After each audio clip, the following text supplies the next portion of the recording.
Podcast. My opinion.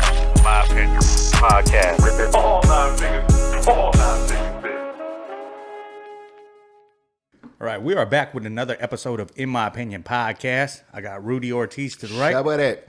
And Ricco Da Great to the left. That's right. Out of Sacramento. That's right. Ricco Da That's Great. That's right. Da Yes, Great. sir. Yeah. Good to see you So again, man. first time, Blessed. but been in this comedy game for a minute. But Right. before we get into you, Ricco, we like to do this thing called this or that. You pick one or the other, all right? right. I'll shoot it to Rudy first so you get the idea of how it goes. I was thinking about this because we did comedy together on Thursday. Wireless mic or wired mic? I like the wired mic because the wireless mic, I feel like it runs too many risks. Like if the battery dies in the middle of the whole thing, and usually it's got like a canny sound. You know what I mean? Like it doesn't have like that rich sound. These XLR mics with the wire, I think that they have a way deeper tone, like a more sexy tone. And on top of that, you could use the cord for like prop if you need to do a joke that needs a cord or something cord related. You got the cord right there. So I know it causes the wire causes some problems every now and then. If it's fucked up on the bottom, you'll be able to hear it. But for the most part, though, I'll take a cord over a wireless all day. I take the cord. I like the cord, man. I like the old school cord. Feel like one of the Temptations when I got the cord, man. Do you have any jokes that you use the wire on? Yeah. Because I think I got a joke talking about taking the PlayStation from a kid's house and how you take the wire and you just wrap it around. Wrap that your arm shit, real yeah. slow. Yeah. While you're doing it, so I couldn't do it with a cord. Yeah. Oh, yeah. You know, it's just so much you could do, like jokes about double dutching or jokes Yeah. about jumping over a rope, or you know what I'm saying. There's a crack in the ground. You could use the rope for the pull. You know, it's like something. It's a hell of a prop if you know how to use it. Yeah. Man. The cordless mic sometimes it's like, I don't know, man. I don't like the way it feels. I feel like an MC when I got a mic with a cord. Right. You know what I'm saying? I like to see the comics the comics that get nervous too and start playing with the cord. Yeah, that's always yeah. funny to me too. So like, you can't do They that keep with doing it to it, yeah. Like I just straighten it out. I was like, bro, it ain't gonna get no straighter. It's cool, man. Like it's good. It's I not find tangled up. myself when I don't have a cordless that I play with the stand. Right. I hold the stand more, and then it kind of like puts me in a position where I'm like just standing on that one place, you know, with that mic. With the cordless mic, I move a little bit more, even though it can be a problem sometimes if you move the wrong way, you know, with the mic. But it's just with that cordless, it's like, I don't know, man. Yeah, I don't like that feeling, man. I think Don't I'm feel the just same. interested to see if there's actually a comedian out there that would like the wireless mic, because I think I'll be the third to say that I love the wire on it too. That's why on Thursday we were trying to use the wire mic, Right. And that's why I would have preferred, and because I know I got a joke with the wire, so I got a couple of them. So But the volume was fucked up that day though. That's the only reason. and the volume, because the place was huge, so it just, the sound didn't really bounce off of much there. So, but I love having the wireless mic. To me, just feels a little funny. Feels like I should be singing karaoke or some shit like that. So yeah, that's me. All right. I don't know about you guys. Even though I may be old, this next question is to my heart right here. So I'm gonna ask you first now, Ricco. What's that? Is it factory stereo for you, or you got to put some beat in your car? Gotta have beat. Gotta have beat. I come from the knockdown era, man, where everybody had beat. If you had beat in your car, I don't care how your car looked on the outside. As long as you had beat in there, man. It was cool. Nah, cause me and my man, we used to ride around in the old school, and man, when the windows was rolled up, you couldn't tell us shit. Right. You know what I'm saying? When that music is playing, the outside world don't mean shit. Right. When you got beat, you don't even care about what they think about what you playing. You don't even care about old people looking at you like what the fuck you playing music? Like fuck a bitch, kill a hoe. I don't give a fuck. You know what I'm saying? Some You old don't man on a walker like, you damn, he bump looking that like, shit, he looking youngster. like, you know. So it's just that factory cool, but after a while you want to be slapping, man. You want to slap. I don't care what you in, man. I just seen dudes get bikes and put slap on. Real talk though. You know what I'm saying? So slap is always slapping, man. Always. I'll say before we switch it over to Rudy, man, I'll give my answer. And you've been in my car, I have to have beat. Right. I have to switch out at least the deck in my car, but my Civic has fucking beat in it. I had to redo it. I did it myself. Right. So, I saved my money on the labor there. But I just, my brother used to work for an old company called Circuit City. And Circuit shit. City. Oh, okay. Welcome to Circuit Yeah, City. right there on Hesperian before it Where became Circuit is DD's state of and the shit, art. right? Man. So he was a manager there, so we'd get cheaper shit. He helped me redo my Geo Tracker. That was the car that I had when I rolled over and fucking almost lost my life and lost a finger and shit. So, and I think that was part of the problem is we made it a little more top heavy by putting 215s in this shit. So, You made it Well, I can tell you this. I not to get off the subject of things. I've been through that situation in a car accident. I got in a bad accident when I was a youngster, and the music in my car is the reason that my car didn't smash in. oh really? Yeah. the speakers themselves. The speakers Whoa. survived. Well, I will tell you God this, and I damn. think I brought it up on his podcast. Is I was all, that's the other thing is I remember I have that the Yeah. DMX CD on my wall because that's what was playing. Man, I was You listening- want to know what it's like when you're crazy, dying and you hear a fucking soundtrack to your death, your death. and you hear "Rrr, rrr, rrr," in the back. I was playing Old Dirty Bastard. Ooh, baby, I like it raw. Wow, bro. No lie. It hits different now, though, right? I can laugh about it now, but it was crazy because I was 21 years old. I was in the prime of my life. I was on my way to play basketball. I was NBA bound, basically. I was a basketball phenom growing up. Played with Jason Kidd in Berkeley. I'm from Berkeley. I grew up in Berkeley. I played basketball at Berkeley High. I'm a legend in basketball where I'm from. And like I said, I was dunking basketball in the 7th grade, man. So Oh, shit. when everybody was selling drugs, I was playing hoop. You know, I was one of them dudes that didn't nobody ask to sell drugs. They like, man, you too good in basketball. You need to stay on the court. So I played ball, man. I was bound to be in the NBA. What happened in the car accident? When I was 21, I got on the freeway right here in Sacramento on Gardner Highway. I was getting ready to go to work out, and my car spun out of control. And when it spun out of control, it was going this way on the freeway. When I looked up, a diesel hit me. Oh shit! Broke my leg in half, cracked my collarbone, smashed my face in.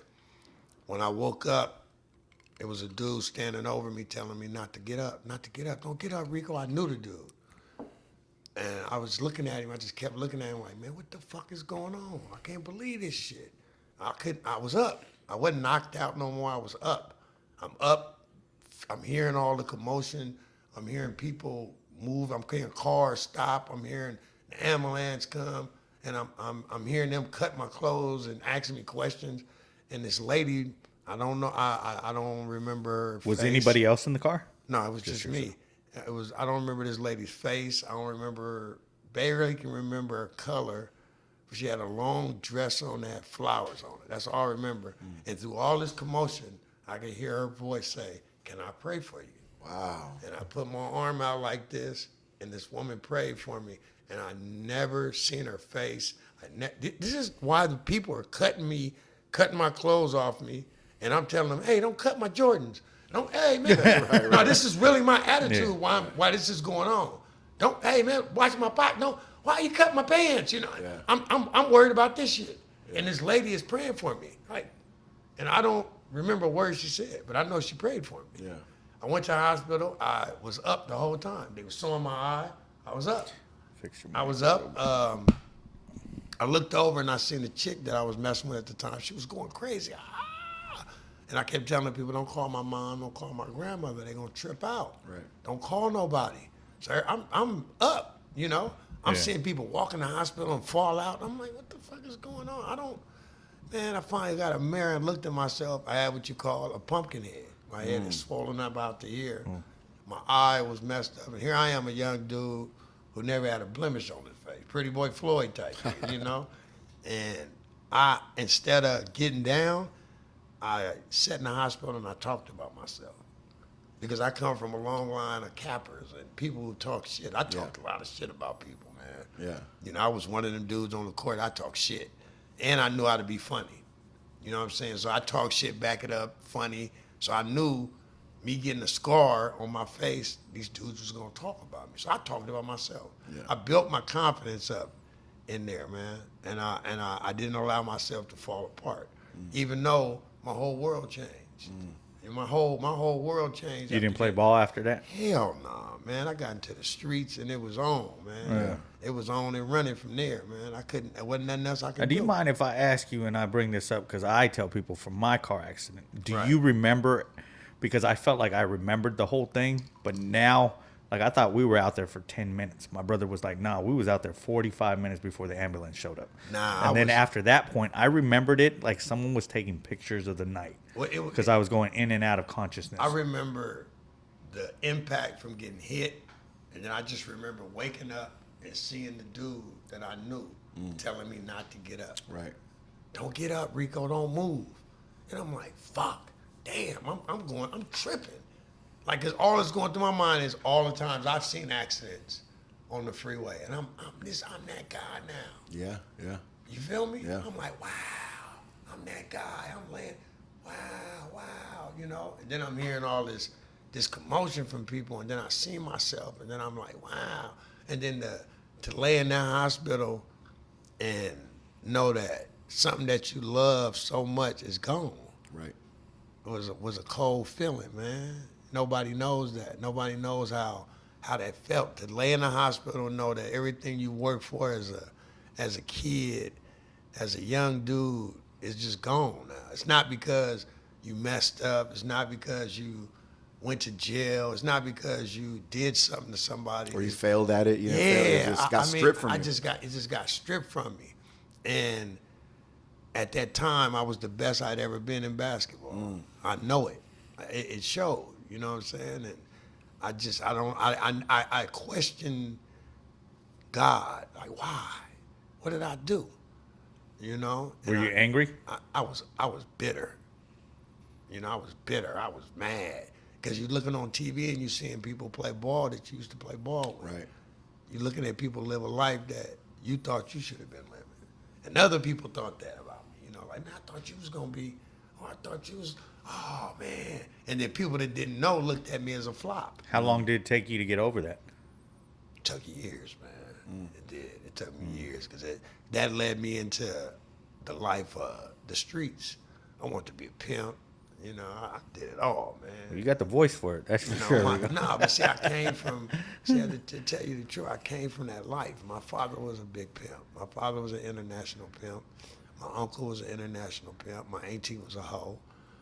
I had another uncle that sold big dope. So that's what I seen as a youngster with my father's family. My mother worked.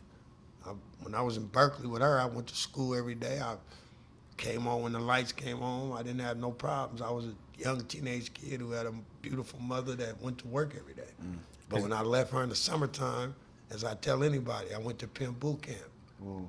My daddy was a pimp. It wasn't no hiding it. Wasn't no like, oh yeah, your dad does. Nah, man, I knew my Do you daddy think was that's a pimp. what may have made you a little bitter during that point? Is because you was like, basketball was my way out of that bullshit. Well, yeah. It made me bitter that I had to turn to that life to do anything to help myself. You know what I'm saying? Because that's not what I wanted. I wanted to be different. You know, even though I grew up around that life, nobody ever told me to do it. When I got into it, it was just that what was left for me. I thought I didn't think about nothing else. I had no thought of doing no comedy. You know what I'm saying? But I've always been funny. You know, like I say, God prepares you for everything, man. And, you know, I had to think about it like, damn, I've always been the funny guy on the basketball team, the funny dude at school, you know, the capper, you know. I come from a place in Berkeley where we all dress up. We like to dress. We like to look good, you know, clean-cut dudes like the college kids. And we used to talk shit about each other all the time. So you had to be good at that or you couldn't succeed really in my neighborhood. You could be a regular dude, but if you know how to talk shit, man, couldn't nobody fuck with you. I don't give a fuck if you was a gangster or not, because that's all we did. And if you couldn't handle that, you'd even have gangsters going against you. Like, oh man, you can't take nobody talking about, get up out of here, punk. You know what I'm saying? So it was like I grew up in that era capping. That's what we called it. So all my dudes in Berkeley, that's what we do. We do it to this day. I'm 51 years old, I can get out the car. If I got something on they don't like, they gonna talk about it. Yeah. We talk about each other's women. We don't get, man, your skin got to be tough. Yeah. You can't go around my dudes and be ancient. We're gonna talk about you. You know what I'm saying? So, you know, that's what I learned how to be funny, man. Just being funny then growing up around pimps, they funny. You know what I'm saying? All the pimps was funny. I met so many pimps from, you know, my godfather's Fillmore Slim. You know what I'm saying? That's my godfather. My auntie was married to Kenny Red. You know, rest in peace. You know what I'm saying? I grew up around the Gangsta Browns and the Virgil Farleys and all, you know, Felix Mitchells, the Ward brothers, the Momo, the Mickey Mo, June Mo. I grew up around all these people as a kid. So it was like, it was second nature to see this type of shit. So the dope dealers in my neighborhood didn't impress me, you know? And they really didn't never come after me like that. But they didn't impress me because I seen all that shit. But I never bragged to my friends about my father being a pimp.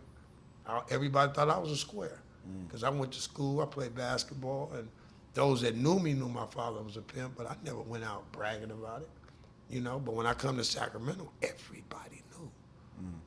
Anytime What year I did went you move to somewhere- Sacramento? I didn't move to Sac. Basically, I've been coming to Sac all my life. My father's from the Heights in Sacramento, North Sacramento. My mother's from Oak Park, Sacramento. Okay. So I've been coming to Sac every summer since I was a kid. You know, I moved to Berkeley when I was 4. And I grew up in Berkeley all my life, went to school there, never, you know, that's what I claim. I Berkeley tattooed on my arm, you know what I'm saying? But I've been coming to Sac all my life, so I got a good rapport with Sac. You know, I got cousins everywhere, from Oak Park to Meadowview to Strawberry Manors to the Heights to wherever. You know, so I'm good. I'm good while, you know, I'm good. I'm one of them dudes that can go to both hoods and have a ball without a problem. Cause I don't bring no ruckus. I just be me, man. Cool. You know? Just Ricco Da Great. Just Ricco Da Great, man. Just Ricco Da Great, nothing more, nothing less. Humbled, man, by what I do, man, because I know what I've been through. You know, like I say, from getting hit by that diesel to getting in the streets to snorting powder to popping pills and running with the Mac Dre's and you know, the Thiz movements and you know, I just, you know, making shit look cool that wasn't cool. You know, I was one of them dudes, man. You know what I'm saying? Popping pills, getting high, you know, ghost ride the whip type shit. I was in all that, and I was lost. You know, I was in a dark place because I was doing shit that I didn't want to do no more. I didn't want to be no pimp. I didn't want to be no hustler with no women and all that. That ain't the life I wanted to live. You know, it looked good, but it wasn't me. And I can admit that now. I couldn't admit that back then, but as a man, I can admit that. How long you been doing comedy now? About 12 years now. And it was on a fluke. I wouldn't have never did no comedy. I would have never opened that gift, bruh, if it wasn't for a friend of mine named Meal Ticket, rest in peace. I just, Where man, did you start doing comedy? At To be Cheers. honest with you, I At a thought you've been bar. doing comedy way longer. At a bar, man. I was at a bar, excuse me, called Cheers, man, in Oak Park. And my stepbrother, his girl used to work at the bar, and at the time, I had just stopped giving. I gave up all the drugs and shit. And let me tell you that story, man. Let me tell you that story because I was on the drugs bad. I was snorting that powder, man. I was on that powder bad, popping them pills, and you know, I really didn't drink too much, but I drank a little bit. Me and my best friend, man, we rock. We rock every night. We was rock stars about this shit, you know. And one day, man, I got some powder from a friend of mine, and I went home, and my air wasn't working. So I turned a couple of fans on. I was snorting some blow. I looked over, and I thought I seen the devil, man. And my man one day told me, said, man, if you want to get off them drugs, man, you got to get on your knees and pray to God and just tell him to take the taste out your mouth. So them words hit me. I got on my knees, and I prayed to God, like, man, please take this away from me. I don't need it no more. And he took the taste out of my mouth, man. I threw the shit in the toilet. I flushed it, and I ain't looked back since. That's been about 15, 16 years now. No pills, no powder, you know, no drinking, no none of that. You don't drink? Nah, I don't drink at all. No alcohol at all. Wow. I haven't had a drink in 16 years, man. I don't drink no alcohol. I don't pop no pill. All I do is smoke weed. Yeah. You know what I'm saying? And not no AA meetings, not no stay away from it. I was around dudes doing it right in my face the very next day. No urge for it, bro. No. Do you feel that gets hard sometimes? Never. Too? No? Nah, I don't want that life. That ain't that was darkness. my spirit got happy, bro. Once my spirit got happy, that shit was like. I only asked that because, like, I was talking to my girl last night. Like, right now, I'm going through a bout of not drinking again. Right, I did about 3.5 years of not drinking, and then I decided my kid graduated last year, and both my kids so you are can't over do the age that. of 18. So I was like, let's start celebrating again. Nah, That's why I stopped nah. drinking, because I was like, what am I celebrating? Mediocrity. But Yeah. the last year has been cool. My See, life's with been me, it was I started getting real high because my father got killed. When my father got killed before I got hit by the diesel. So my father got killed in '93. I got hit by the diesel in '94. good. You know what I'm Lord. saying? So it was like back-to-back tragedies Yeah. for me there. And the drugs came from that, the darkness. You know what I'm saying? And Yeah. I would get every year's anniversary of his death would come. I would get high, drunk, and that's what you're saying when you celebrate. You celebrate within your spirit, man. Yeah, Stay happy within your spirit, and that's the best celebration you can have. Because when we put those things in our bodies, sometimes we contaminate our spirit. We fake our spirit out. We start making believe that we're happy, and then when it's gone, we're not. Right. You know what I'm saying? Yeah. You get into the depression. You fall into the devil's hands there. You know what I'm saying? Because you're doing shit that you normally know you wouldn't do through that. How long did it take you to notice that? Because I think most people that can't stop drinking, they don't realize that it's a crutch sometimes. They realize, and I've noticed that now that I've stopped drinking here and there, where I'm like, you know what? That's why I stopped drinking. Well, Is I was like, you know what? That feeling's still gonna be there when I wake up and Weed I'm is a sober. crutch. Weed is my crutch. I can't lie. I'm not gonna make my drug more better than anybody else. You know what I'm saying? Weed is a crutch. I smoke a lot of weed. I blow. I don't just smoke weed. I blow that shit. You know what I'm saying? So yeah, motherfucker look at me be like, this nigga's a fucking weed head. He just smoke. But really and truly, I smoke to calm myself down, stop the anxiety, to stop me tripping off the shit I've been through. You know what I'm saying? Because I've been through some shit, bro. I mean, I ain't even got to the nook and crannies of the shit that I've been through the drugs, getting off the drugs, then finding out that I'm sick. I got thyroid disease. I'm like, what? Thyroid? What the fuck is the thyroid disease? What the fuck is this shit? I ain't Googling nothing. I'm still running the streets. Thyroid. What the fuck is this? You know? And then I get sick. And this shit fuck with me. I almost died. I gotta find out what this thyroid shit's about, man. This shit killing me, you know? I'm going from 230 to 180 pounds. Like, what the fuck is going on? I'm having problems with my vision. This shit's fucking me up. So they put me on this medicine, Coumadin, blood thinner.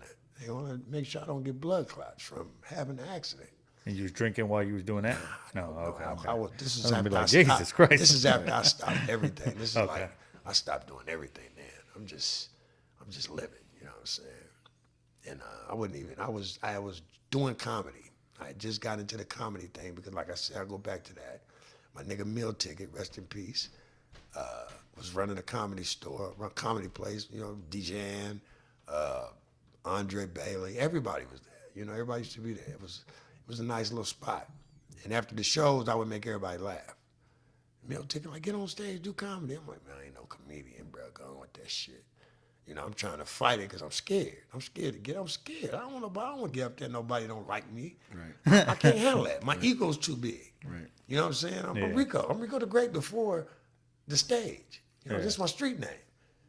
You know what I'm saying? This is the street name my partner gave me, Ricco Da Great. So I'm Ricco Da Great already. I don't need no motherfucking comedy to validate me, man. What's up? What's up, man? So how long did you fight that feeling? From them telling you to you actually stepping on stage? 2 weeks. Oh, okay. Okay. And that motherfucker, this is what he did. He went up there and he said, next on stage, Ricco Da Great. And I just like, oh. So my ego is like, man. So you didn't even sign up. They just hell called you. no. He signed you up. Just threw me on stage. Yeah. I don't Who's know this no- dude? We I don't know owe nothing him a about- thank you. I don't know nothing about putting a joke together. I don't know nothing about nothing. I don't know shit. I'm just getting on stage and I'm talking. And I'm holding the mic like this because I'm scared. So I'm making it look seem like I'm like talking shit, like So and they're loving this shit. And then afterwards everybody laughed and I'm like, wow, what the fuck is happening? And then the next week people came and they was like, we want to see Ricco Da Great. And I'm like, you want to see me? Me? the fuck? And I'm like, man, you funny as hell. And I go up there and I do it again, and I'm going, oh, they like this shit. And I'm just going, I'm not even doing the same shit I did that week. I'm doing some old new shit. Because I got all these jokes and all this shit in my head because I grew up with all these pimps and I know all these different, different genres of life. I've seen so much. I've been a player. I've had women. I know how women act. I grew up with, it's just all just coming to me. Boom, boom, boom, boom. And then Meal Ticket's like, I'm taking you to touch a class. And I'm like, oh, I ain't ready for that. At this time, the touch used to be packed. B.T. Kingsley had it. Right. And he had it packed. I mean, it was packed out. They had 2 shows, amateur show. And if you was good on the amateur show, you get on the big show. Right. And he brought me in just Meal Ticket, so much confidence. He walks in, and he goes, hey, this is my friend, man. He wants to get on. And he's like, we got to do the amateur show. The first time I met B.T. Kingsley. And he was like, nah, man, he's funnier than all y'all. Put him on the regular, on the big show. I won't go on tonight. And BT was like, you third up. And I was like, oh, fuck. So I've never been in front of a crowd. I've never been in front of a crowd of people this much. Most of the time, comedians are I'm all. like, what the fuck is going on? I'm scared as fuck. So I go up there and I do my thing, and everybody loved it. And it was like a drug. It's like heroin hit me. Yeah. Like, oh, fuck, this is beautiful. And it made my spirit feel good that everybody's laughing at my pain. Like all the pain I got, all the shit I'm going through, nobody knows this. Nobody knows I'm sick. And they seeing me go from this weight up and weight down. What's wrong, Rico? I'm going to do all kind of shit. You know what I'm saying? But I'm still doing comedy. Comedy's the only thing that's giving me that drug. Yeah. It's filling that void that basketball left. You feel me? And I never felt that feeling. You know what I'm saying? Since basketball. So it's like, damn, I'm filling this void. I can't believe you're giving me a chance. So it's humbling me.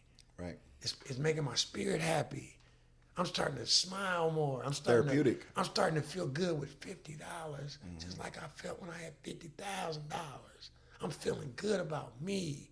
You feel me? People are liking to see me. It's not they see me and go, oh, there goes Rico. Let me hire my girl. Let me hire my. Here comes none of that. It's more or less embracive and people that normally I wouldn't even be associated with are associating themselves with me. People are happy for me. I'm going, wow. I'm seeing my grandmother's face light up. Like I'm doing something different. I see my mom get happy. I'm like, wow, I'm making the people I love proud again. They're getting to see me in another light instead of that light that I was in that wasn't me. Right. Now they're seeing me in my light. The real me. You know what I'm saying? And it's beautiful, man. It was like a transformation. My spirit just opened up, man. And it humbled me every time I got on stage. Yeah. You know what I'm saying? To the point where it was just like, I want to do this shit all the time. Yeah. I don't care where it's at, garage, where you want me at? I'm doing it. The light, I don't want to fuck that light. I'm up here getting my pain off. You motherfuckers want to put a light up now? I'm on the road, And then it got to the point where people were like, how do you write? I don't write. I've never wrote a joke a day in my life. I've been doing jokes for 12 years. I've never sat down with a piece of paper and wrote a joke a day in my fucking life. Do you have like certain stories that you like to tell? Just all stories. I got so many of them, bro. I've been through so much shit. It's like I tell you, I got sick, and then one day I make sure this ain't my mom. That's all I want to make sure. Yeah, make sure it ain't my mom, bro. I got a sick mom at home. Excuse me. No, it's all good, man. Family first. Yeah, no, they ain't mom, so it don't matter. Yeah. But yeah, so I ended up, like I said, on the Coumadin, taking Coumadin, and then while I was taking the Coumadin, I ended up with blood clots in my brain. It was on Christmas Day, man. I had a headache, and I just told my aunt, I said, man, take me to the hospital, man. My head is hurting. She's like, your head hurt on Christmas? Go lay down. I was like, nah, I got a headache. I need to go. Take me to the hospital. My shit is hurting. And her and my daughter drove me to the hospital. I jumped out the car at the hospital. I walked to the door. And the lady said, what's wrong? I was like, I got the worst headache I've ever had in my life. And I fell out. When I woke up, this side of my head was shaved. I had staples in my head. Wow. And I just looked in the mirror and I smiled. And I laid back down. And I survived a brain aneurysm. Wow. Had 4 blood clots going in my brain, man. And I got to the hospital right on time. If I'd have been a minute late, 2 minutes. You got somebody watching Yeah, over right. you. If I'd been a minute late, 2 minutes late, 3 minutes late, I wouldn't have never made it. If I wouldn't laid down, I would have died. Yeah.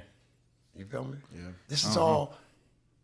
That's why I say somebody was watching over you because, like I said, during the day I'm a nurse, God, so I know that ATP you only have about an hour to take Yes. that medication. Thank you. When you have a blood clot, I and had after 4 that you could be, I had you know, 4 so of the them. fact that I had 4 of them going to my so the brain. fact that you're sitting here talking, 4, you know, going, they told me. They told my mom, I'm Yeah. listening to these people. I can't move, but they don't know I'm listening. God got me up.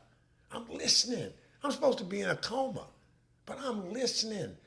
I don't know if he's going to walk again. I don't know if he's going to talk again. I don't know if his mobility is going to be the same. He might not remember anybody. This is what they telling my mother. Well, I'm laying in this bed, and I'm listening to this shit, but I can't respond like I can hear y'all. But I can hear these people talking. Excuse me. You know what I'm saying? And it's fucking with me like, damn, I want to say something so bad. I can feel the tears coming out the back of my eyes because I want to say something. Yeah. I'm good. Don't worry my mom. That's all I'm worried about. Yeah. Just don't worry her. That's all I live for is my mother, bro. Damn, it make me cry thinking about it. That's my dude, man. It's hard, bro. It's hard. Shit, that's what I live for, man. Yeah. To see my mother happy. That's why I started doing this shit. That's why I let everything go.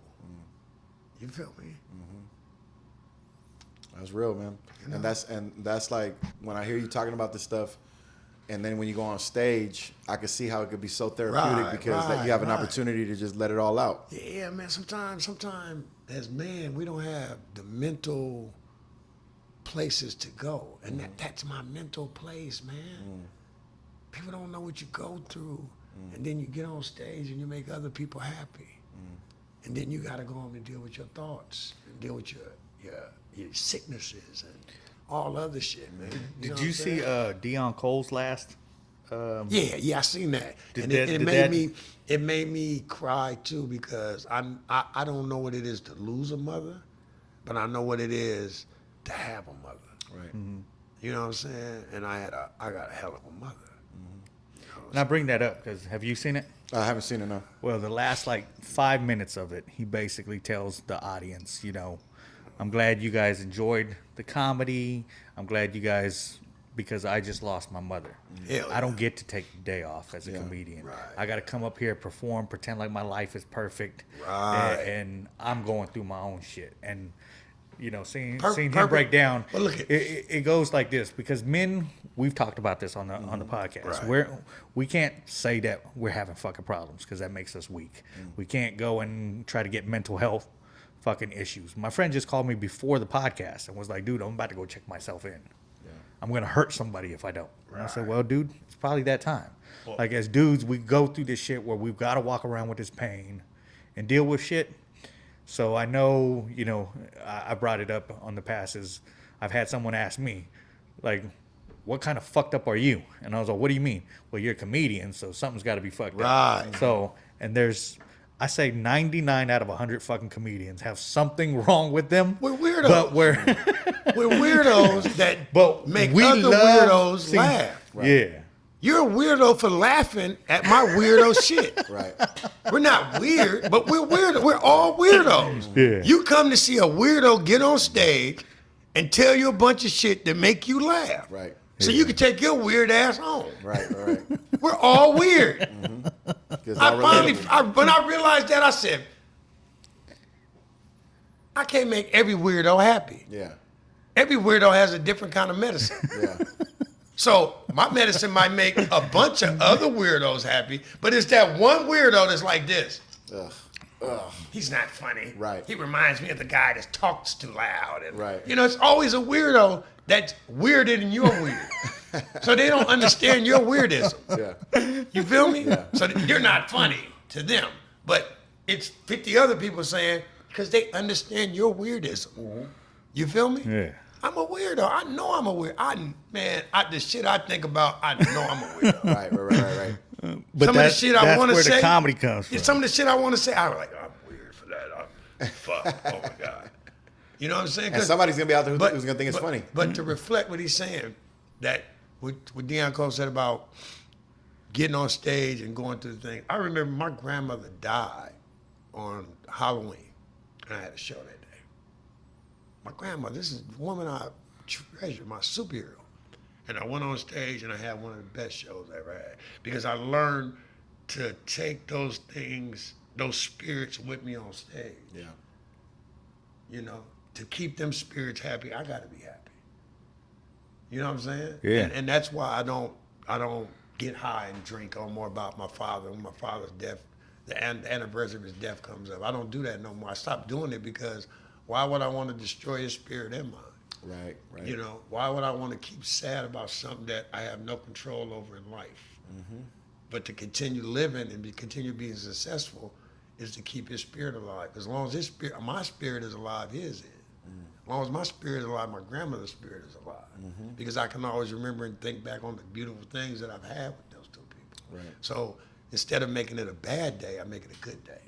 Like I still have that spirit with me. I still have memories. I feel sorry for the people that didn't get to know him.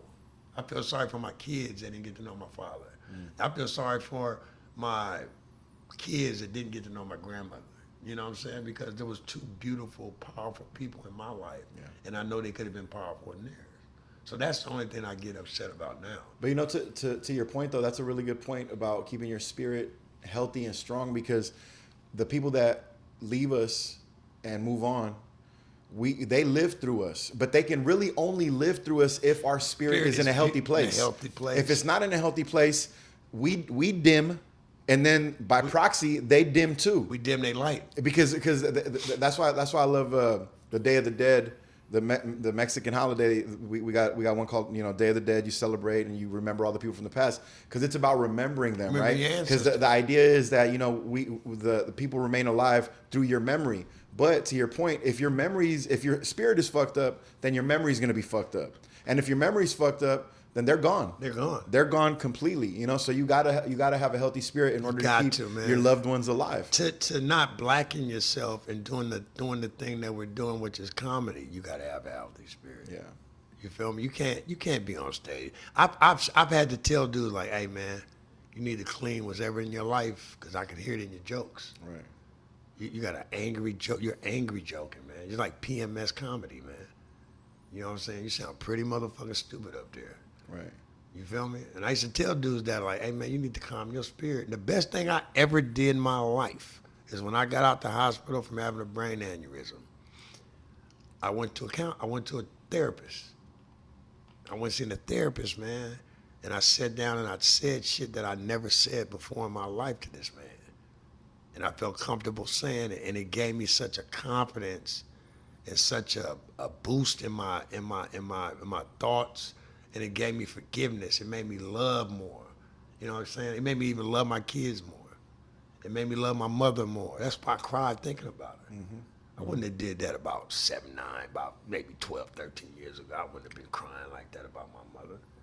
But the more I got to understand her, because my spirit is open now. I have an understanding now. Now I understand what she went through as a mother. I understand what she was trying to tell me. It took me, I'm 51 years old. It took me to be 51 to really understand. So that's why I treasure it like I do.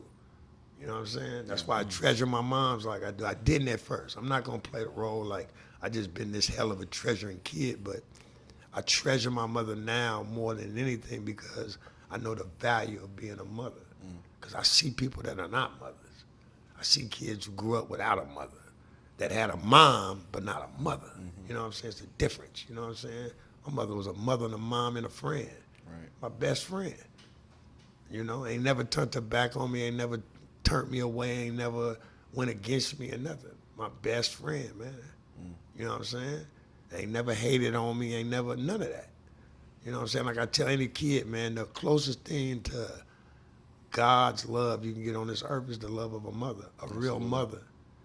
You know what I'm saying? So I treasure that, man. That's what chokes me up. See, now you're gonna make me cry. Nah, man. But you know what, though, Rico? That's the truth, man. It's true, bro. And I didn't expect us to talk about this in particular, but right.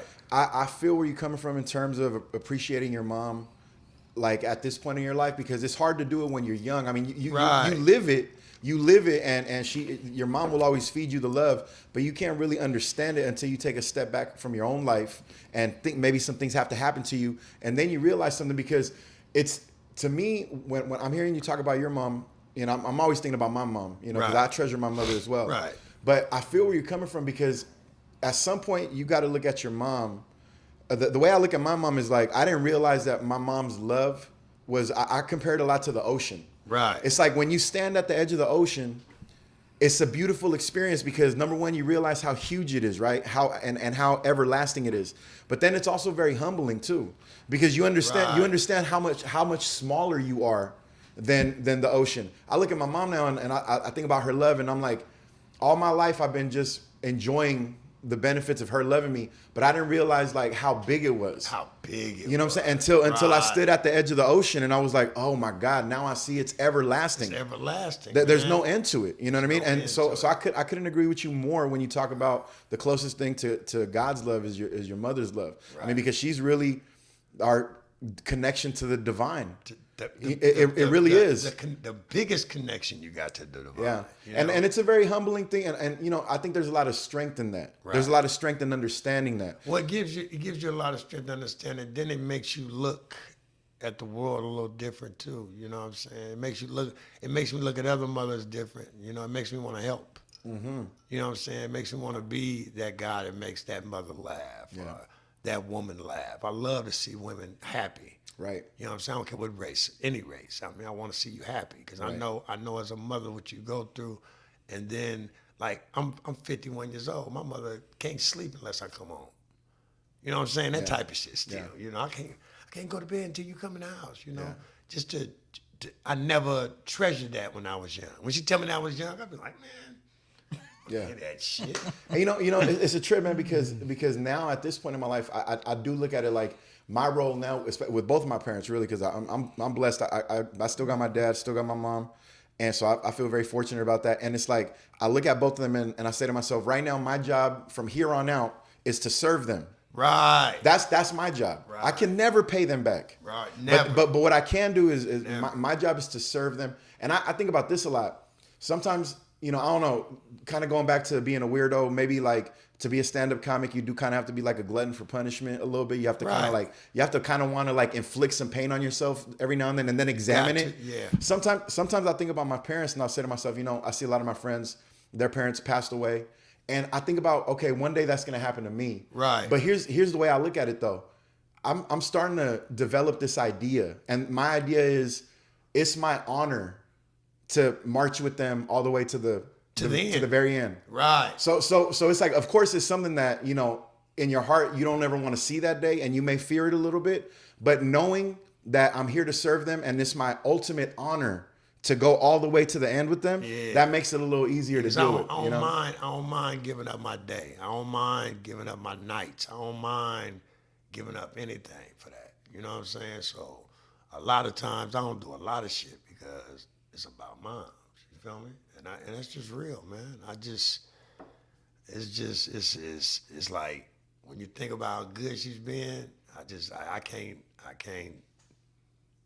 can't even sum it up. Like You like don't when even sweat it, When though. you You just think be about like- it, you be like, it's times I get frustrated. Of course. Go get this, go do that. You get frustrated, but after you do it, you look at it and I'll be like, man, she deserved all of it. Hell yeah, and more. And more, man. If I could do more, I would. Yeah. You know what I'm saying? And one day we're gonna be wishing that we had an opportunity, one more day, to do more. To do more. So do it all now. So do it all now. That's just how I do it, man. But yeah, man, that the comedy thing changed my whole life, man. Changed my whole perspective on things, man. And then I started reading the Bible a little bit more, and I got into the Israelite thing, talking, and just reading more about my people and other people and understanding life, man. It just humbled me, man. I'm humble, man. I'm so humble right now. It's like people would think that, oh, you walk around, nah, man. I'm cool with everybody, man. I treat everybody the same. I treat the fat kid like I treat the skinny kid. I don't give a fuck. I'm not. When people always want to give me glory, I tell them, give God the glory. Just let me tell the story, man. I don't want no glory for this. I don't want to be the king, the number one comedian, and like I tell people, they be like, man, you should be here. You should be out. I'm where God put me, man. You know what I'm saying? Wherever he put me and I serve this medicine, that's where I'll be at.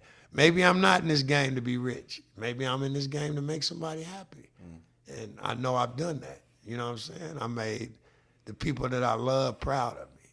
You know what I'm saying? When I see brothers in the street, and they, man, I keep doing what you doing, man. Oh, you make me, you inspire me. That right there is pay. That's bigger than any check anybody can give me. That's real. You know what I'm saying? When kids come up to you, man, I like your comment. I want to be, man, what? You want to what? Yeah. If you know what I used to do, man. Not because money runs out, but inspiration could be forever. Nah, it's forever, man. I be with my man, we riding, and dudes just riding up, hey, what? It's just the love, man, the love. And it be times where you want to give up. Yeah. Like, I'm tired of this shit. I'm tired of this comedy shit. I'm about to start hitting these streets again. You know, the devil playing with you. And then somebody might ride up and be like, hey, man, keep doing what you doing, man. I was watching your shit the other night, me and my girl was cracking up. Or I might walk in somewhere and somebody be like, you Ricco Da Great. I'm like, yeah. Oh, my God, you're funny. Oh, my God, you're hella funny. Oh, and I don't even know these people. Yeah. But they feel connected to me because I served them something to make them feel good. And it wasn't nothing that can kill them. It was something that kept them happy. Right. At a bad time, when you get them inboxes from people saying, I was at your show, I don't know you, but you just made me feel so much better than I felt. I was going through something, so-and-so died, and you made me just forget all about that. And that's the pay, man. Yeah. And I will say, Rico, man, like I said, I thought you've been doing comedy longer. Oh, no. Right? But because not only have I seen fans give you love, you're like the comics comic. Right. I don't know if you know about it, but everybody in Northern California talks about you like you the Bernie Mac of the comedy scene. I appreciate it, man. So everybody, yeah, because you just off the cuff, raw, in their face. You're the Bernie Mac of the show and shit. So what it is, Rico, is like I mean, I've been doing comedy for a long time too, you know, and it's like to Rick's point, you talk to so many comics that know you, right? And what I think is most interesting though is like, obviously we all get on stage, we all tell jokes, we all go up there and try to make people laugh, and you know, sometimes it works, sometimes it don't, right? But really though, the real relationships that we build with each other is like stuff like this when we're not on stage, right? When we're in the green room, when we're chopping it up. The podcast, even podcasting, kind of serves as a platform for comics to kind of like fuck with each other, know each other a little bit better. And that's what I noticed, bro, is like a lot of comics, they talk so highly of you from the stuff that you don't even do on stage. It's just the conversations off stage, you know what I mean? And I think that really speaks a lot to your character, and that's why people are a fan of yours. Well, I appreciate it. I mean, I'm like that in the streets. That's why I got the name Ricco Da Great. It wasn't because I was doing something so amazing. It was a friend of mine said, I give great advice. Yeah. He's like, man, you always giving great advice. You're Ricco Da Great. And I was like, Ricco Da Great, man, what you gonna call me that? He's like, man, I'm calling you Ricco Da Great from now on. And does your mama call you that? Nah. Hell nah. She called me that when she wants something. Whenever she called me that name, I know something's coming, man. She's like, you know, shit. Yeah, man. Gotta go mow the lawn. But it's funny because I grew up in Berkeley. My name, my birth name is Windsor. Windsor Ricardo Austin III. My father was Rico the Pimp. So growing up, I was Lil Rico in Sacramento. So everybody always knew me as Lil Rico. And then I got a hood nickname. Wait. Can we back up? So your name, not even your middle name, is it?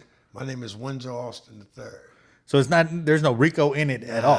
My dad came from his pops. My dad was pimping Rico, you know, and by him being pimping Rico, I was always Lil Rico.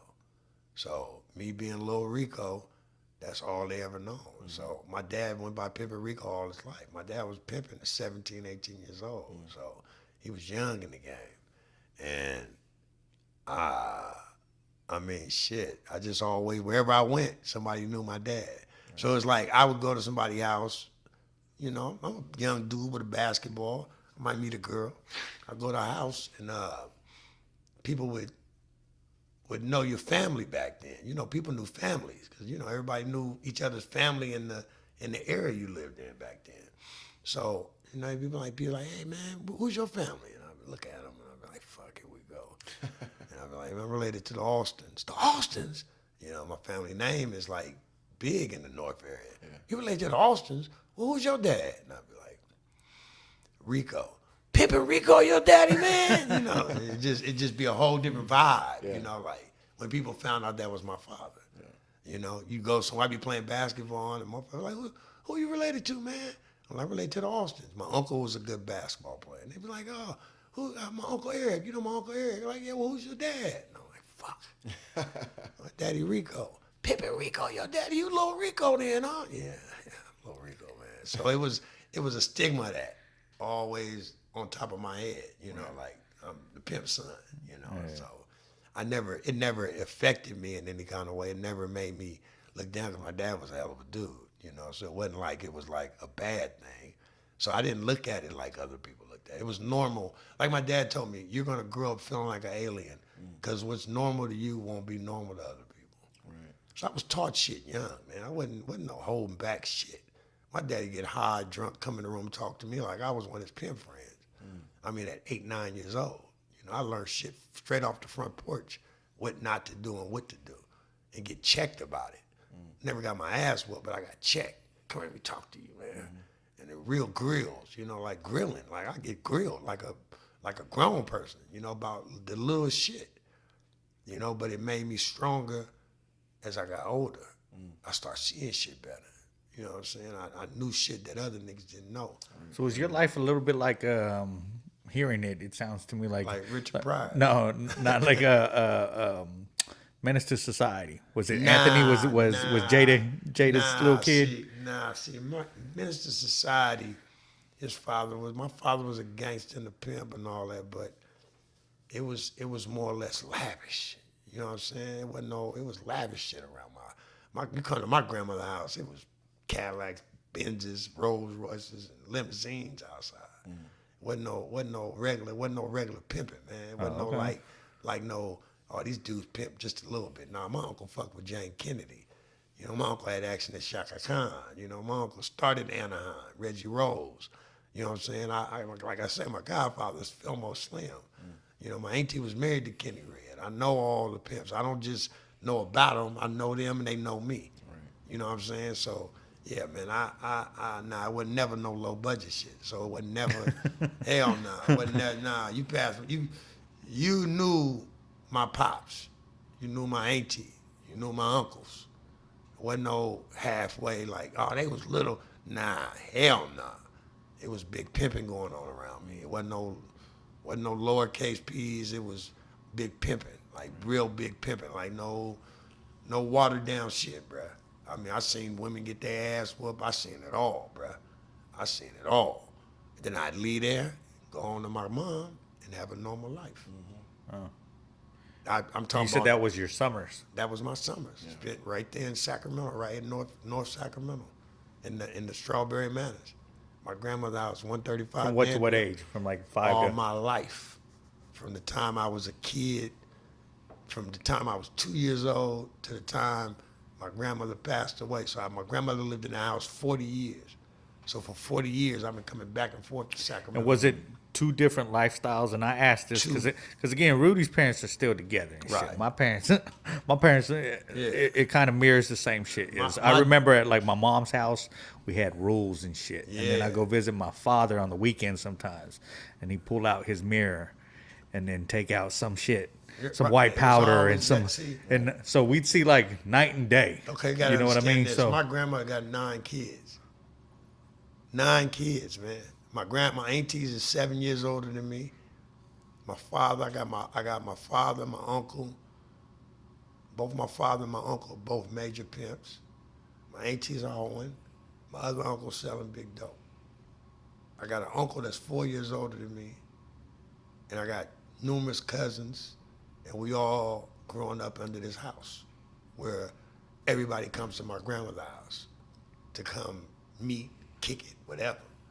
So you come to my granny house, like I said, it was off the hook. And my granny went to work, never did none of that shit. But her sons was pimps. She accepted it. So it wasn't like I say, my life was like an alien to other people. It was normal for me to wake up and see my father in the bed with 3 women. It was normal to have 4 stepmothers. That was normal for me. That wasn't normal for no other person. But I had to take that and then go back home and be a whole nother person. You know what I'm saying? Like a whole nother person coming home when the street lights come on, doing homework, going to basketball practice, coming home when they say come home, eating meals every day, all day. No staying out late, no bullshit. You know, going to bed at 9 o'clock. Go to granny house, I'm up all night. Did your mom know that that lifestyle was? My mom never kept me away from my father. My mother never spoke down on my father. That's why she's a saint in my eyes. Did she ever talk about the lifestyle that he lived? Never talked bad about it. Never said nothing about it. Did she ever tell him anything? Like, Never, hey, try to... never. My father did what the fuck he wanted to in my face.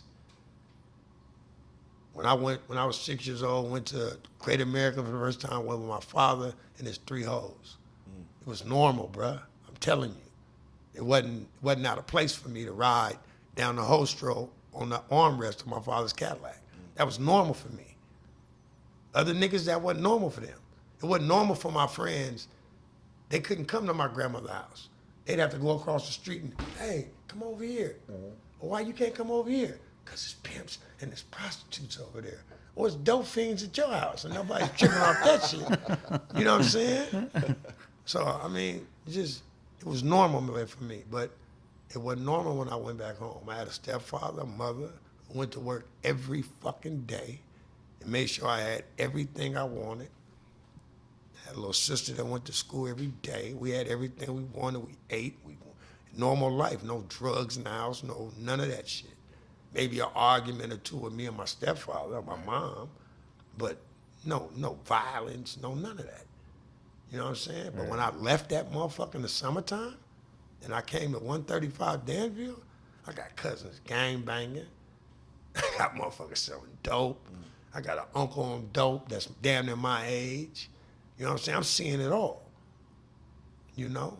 Women, girls, just fast living, man. I grew up faster than the average guy, man. I'm 14, I'm messing with women 28 years old. I just knew how to talk. I wasn't scared. I was so confident from being around all that game. You get confident. So it wasn't nothing to talk to a woman. It wasn't nothing, if a woman said something to me, I was on her. And my friends wasn't like that because they didn't grow up like that. Even my friends that sold dope, they didn't grow up like that. They sold dope. They was dope dealers. It was different. You know what I'm saying? I grew up with pimps. It was different, man. They finessed their way through shit. There wasn't none of that. You know what I'm saying? So I didn't learn how to sell drugs. I learned how to finesse. I sat up under my father when he talked. He used to always tell me, use your twos, not your ones. If I find out you're there, you gotta go. And I'd be sitting there quiet, listening to the pimps talk and just listening. And sometimes they'd be like, hey man, I didn't know little Rico was sitting there. And my dad be like, I didn't either. And he'll look at me and wink. I'm soaking up all this game. Right. You feel me? Hey man, if you want to be a leader, make a about face and you can lead yourself. Don't follow nobody else. That's the kind of game I got as a kid. Drop your books, you lose your lessons, man. Don't ever drop your books, man. Keep your books in your hand. Yeah. You know what I'm saying? Don't run for nothing that don't run for you. You know, that kind of game. Yeah. As a youngster, so I'm programmed. Don't nobody know this though. I'm programmed. I'm being programmed to be a certain way. Don't show no emotions towards that. Don't be no punk. Yeah. If you feel something, tell it. My dad offered me some weed one time, and I said, nah, I don't want no weed. And he was like, you know what? You was cool for saying no. Yeah. You cool for saying no, and you cool for saying yeah, because it's what you want to do. Right. Don't do it because I do it. That's the kind of game I got. Right. Did your friends notice the difference between the way they behave and the way you behave? Yeah. My partner brought it to me about, we got grown, and he told me, he said, man, you know what? It was fucked up that you would leave, go to Sacramento, and come back with all that game and have us looking like we didn't know nothing. Mm-hmm. The girls we was trying to make girlfriends with, you was sexing. Right. And I was like, damn, that's crazy. I never thought about that. Right. He said, you was so advanced. You was more, And then I was more advanced in basketball. Right. So niggas didn't like me. There's a lot of niggas didn't like me, man. I was funny. The girls liked me. And I could talk shit. Yeah. Man, And- high school was I the wasn't shit scared, for you then. and I huh? wasn't scared to fight. Right. So it wasn't like I was a punk or nothing like that. So you wasn't gonna make an example out of me, you know. So it was fun for me. High school was fun as fuck. I got away I was like Ferris Bueller in high school. There's no lie, man. I mean, you check my high school career, man. I had fun because I was cool with everybody. I didn't have any problems with the white kids being white. I didn't have no problem with the Mexican kids or nobody's race or none of that shit. I was cool with everybody. The slow kid to whoever. I was cool with you. The dude in the wheelchair, I was cool with him. You know what I'm saying? The dude that used to talk in his hand. That was my partner, Carl. I went to school with Carl from kindergarten. I wouldn't let nobody fuck with him. He used to talk in his hand like he was, because he thought he was Star Trek. Ever since we was kids. So we in high school and this dude's, and you're like, oh, leave him alone, man. Yeah. Leave Carl alone. You talk to Captain Kirk? How'd you know, Rico? And I'm like, hey, man. You know, you just become, it's like I became the healer for my friends when there was problems. Right. I always felt like, let's talk. What's wrong, man? Let's talk. And I'd never be the one to go tell everybody after we talked. You know what I'm saying? I was never that guy. Why do you think it's so difficult for people to do that, man? To just be cool with everybody and just let people be. It's got to be in your spirit, man. It can't be something you play with. It can't be something that you inherit. It's just got to be in Do you. you think though maybe you got taught by your pops a little bit well, about my father was how good. to deal with My father different was good with people. And to be a pimp, you got to be good with people. Right. And a lot of people loved my father. I can't tell you how much of an influence he was on people that even weren't pimps, that people that were young. And I've had men tell me, like, I wanted to be like your dad growing up. And I told a dude one day, this fucked me up one day. This dude was in the park. And he shook my hand. He was like, man, I want to tell you, man, I want to meet you. I wanted to meet you again. I met you before. And I could tell from his demeanor that he used to be a pimp. He was like, yeah, man, I'm shaking your hand, tell you, man, I didn't know you was Rico's son. And this is how much love my father had. And I was like, yeah, that's my dad, man. He was like, yeah, man, I just wanted to tell you, man, your daddy was a hell of a dude. I said, yeah, that was my superhero. He said he was my superhero too. And it fucked me up. It's like, wow. I said, wow, okay. But I've heard other men tell me that, like, man, growing up, I want to be just like your dad, even though he was a pimp. Right. It just wasn't a pimp. It was the principles he stand on, the manhood that he stood on. He stood on being a man. Right. And that's what I stand on, being a man. And sometimes I'm not 100%. I'm not a saint. I'm not right all the time. But I try to stand on being a man. Absolutely. Not talking about man, not gossiping, not stepping on somebody to get somewhere. You know, that type of thing. I never seen it's like when you see your father and you see other people try to be like him, it inspires you. Right. You know what I'm saying? I seen people try to be like my father. I mean, I remember an incident when I was 10 years old, man. I was in the store, and these dudes walked in. They was pimps. I knew they was pimps. Back then, pimp was like a fucking unicorn. You never really seen them, but when you did, you was like, whoa, that's a pimp. You know, but I wasn't scared of pimps. I've been around all my life. So in the store, I'm seeing everybody cringe up and, you know, and they walk in with their voice, yeah, man, they talking that shit. And I'm going, damn, this dude sound like my dad. But they're younger.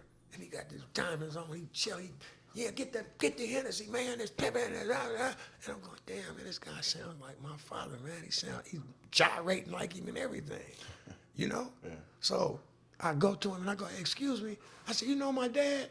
And he looked at me and he said, the coldest pimp shit. He said, man, I know tall trees, not small timber. Who's your daddy, nigga? And I said, my daddy named Rico. He said, Pimp Rico, your daddy? I said, yeah, I'm little Rico. He said, you's a king, nigga. And he grabbed me and he hugged me. He said, get what you want out the store. And he told the other two, that's Pimp Rico, son. If it weren't for your daddy, I wouldn't be having none of that shit. And I was like, it's fucking me up because I didn't know that this daddy of mine was this dude. Right. Just my dad. You got all these women, you do what you do.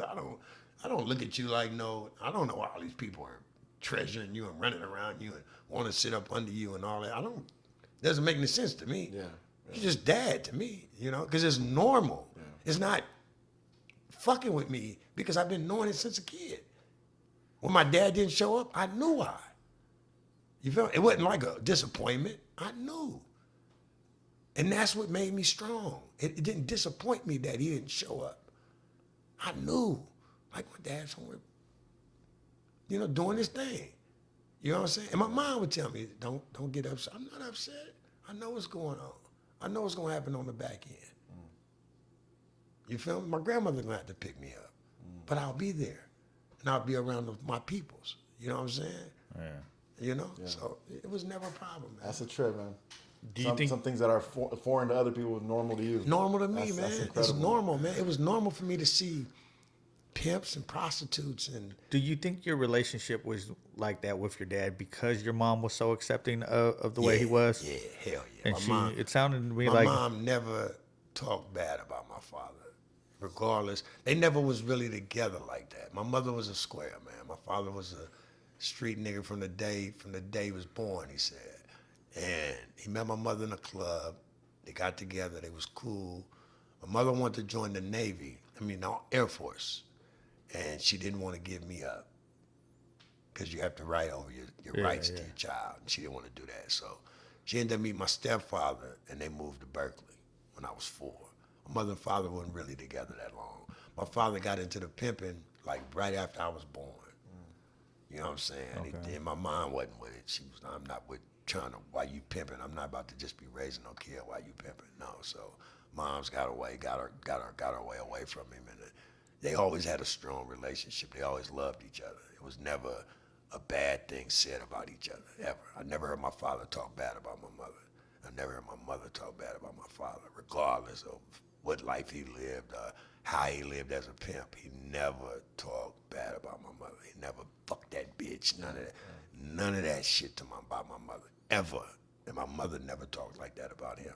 So I know they loved each other. So when it comes to your comedy, I know you get your stories from your parents, but who is the comedian out of the two? Both of them. My mother and my father both funny as hell. My mother is crazy, man. Me and my mother, that's all we do. All my jokes, I try them out on her. 'Cause she's heard all the jokes. She's watched everything from here to there. She used to watch Carol Burnett, all that time. I used to watch all that shit with my moms. That's what got me into different comedy. Rodney Dangerfield and the Bob, just shit that I would never have watched in my life. Doris Day movies and shit like that. You know what I'm saying? Tim Conway, just different white comedians that I wouldn't have never watched if it wasn't for my mother putting me in front of the TV and watching them. So a lot of things I learned from her, comedy-wise, but my grandmother, my father, my whole side of the family. Do you think that's where you got, because you said you really don't write a joke. You didn't know the format of the joke. Never. But was it because your mom was so enthused with comics? Yeah. Do you think that subconsciously you was like, well, maybe I don't know that I'm supposed to, do the setup, punchline, tag, call back, this and that, but you saw it so many times that you was like, oh, that's what they're doing. Now that you're doing it. It took Andre Beta to tell me, you just did a callback. And I'm like, a callback? What the fuck was that? Right. He says, that's when you do it. And I was like, oh, that's what the comics do when they do that. Oh, it's got a So name. now I'm puzzling in my head how to bring a joke back. Right. Yeah. So now I'm learning on the job. It's kind of like being in the game. I learn on the job. You feel me? So that's what I'm doing in comedy. I'm learning on the job. Like, that's what that is. Look how they laughed at that. Look at this crowd. I need to take this comedy to another level of this. And Because has this crowd- that because you changed learn. now that you're doing comedy? And I'll tell you this before you answer, is because I tell people I don't like watching comedy with someone who's not a comedian, because for me it's a mathematical equation. I'm seeing all that shit. So I love when I can, like Dave Chappelle does a callback 10 minutes later and you're like, fuck, that was dope. Like that was perfect or something. So I can't just watch comedy and be like, oh, okay, it was for me, it's a mathematical equation that comes out to be perfect or not. Well, So has that changed now that you're doing, and you're like, okay, now I gotta add in a callback here. Now I gotta add a tag here. Now I gotta. It's just, I don't know, man. I sit back and I watch the comedy I do when people tape it, and I laugh hard because I know I'm making this shit up as I'm sitting. Right. No, for real, man. You might hear a joke from me and you be like, man, that joke was funny. But then the next time you hear it, it'll be a whole nother joke. Yeah. Because sometimes I don't remember shit. I'm like, I don't even remember telling this joke. And I'll think of it, and I'll look at it, I'll listen to it, and I'll hear the crowd laughing, and I'm going, they're fucking going hysterical over that joke. Yeah. I need to bring that back. That's how I write. And then I go in my head and I puzzle it together, and I go, if I take that with that, the dog smell, I don't care, and that'll go together. Yeah. And then I try it. Yeah. And then once I see it affect, and I go, now I got one. Boom, now I can put more to it. That's how I write. And I like to listen to R&B music. I listen to R&B music, it takes me back to, no, for real. It takes me back to being in love. Yeah. It takes me back to falling out of love. It takes me back to thinking. I laugh because he said he listens to Erykah Badu before he gets on stage. I love her. That is my woman. And then Anita Baker. Sometimes I ride with my friend. He'd be like, man, come on, bro. Yeah. Come on, let's play some rap, nigga. No, we went on a date.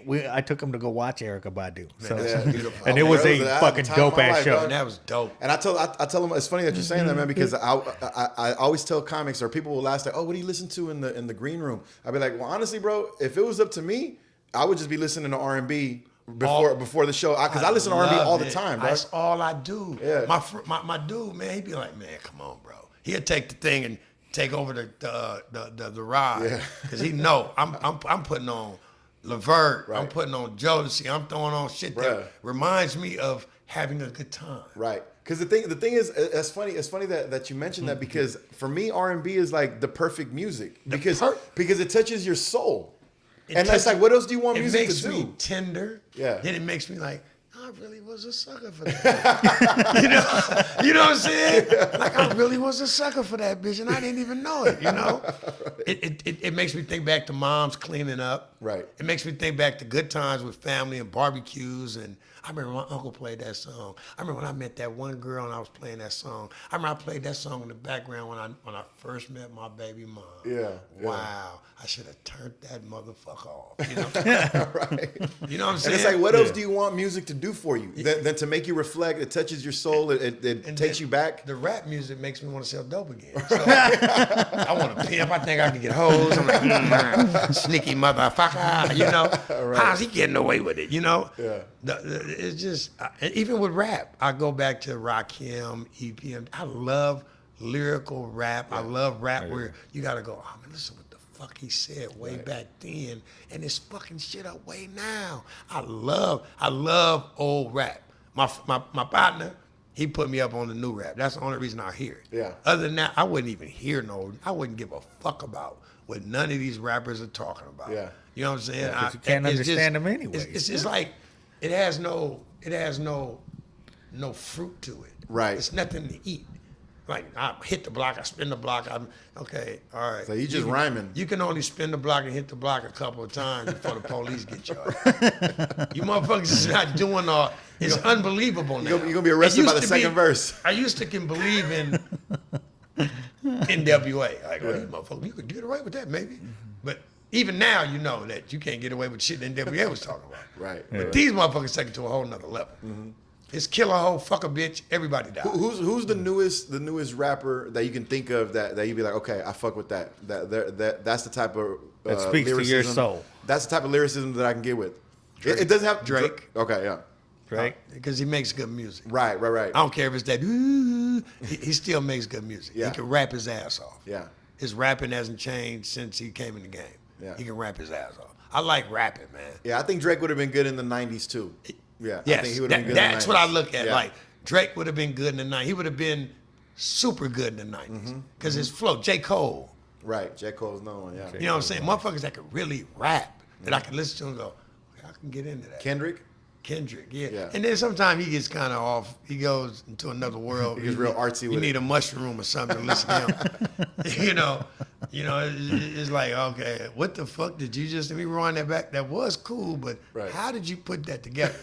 You know, I'm more of a Pac, Nas, and Wu-Tang Clan. Yeah. And One of my favorite things to do, since you mentioned Nas, is I love to watch people do reaction videos to "I Gave You Power." Oh yeah. For the first time, you know that song "I Gave You Power" when he raps from the perspective of a gun. Oh yeah, that's beautiful. That shit is hard. His poetry is fucking hip hop, is rap, is lyricism, is everything you want, right? But my favorite thing is watching reaction videos from people who never heard the song before, because that moment when they realize what's going on, that he's rapping from the perspective of the gun. That's a beautiful thing to watch in somebody's face when they're like, "Oh shit, I'm really fucking with a real artist." Even when he did the rap backwards. Yeah, even that shit too. Yeah, that shit was hard too. Yeah. I just don't. I like creativity, just like in comedy. I don't like somebody to get on stage and just not do comedy. You're not doing comedy when you're just talking. Like who pussy stink in here? You know, come on, bro, come on. Come on. Who's really gonna say that? Bro, it's funny. No, but they do. No, I've been on stage and I've heard people say, who cream in here? Right. Who squirt?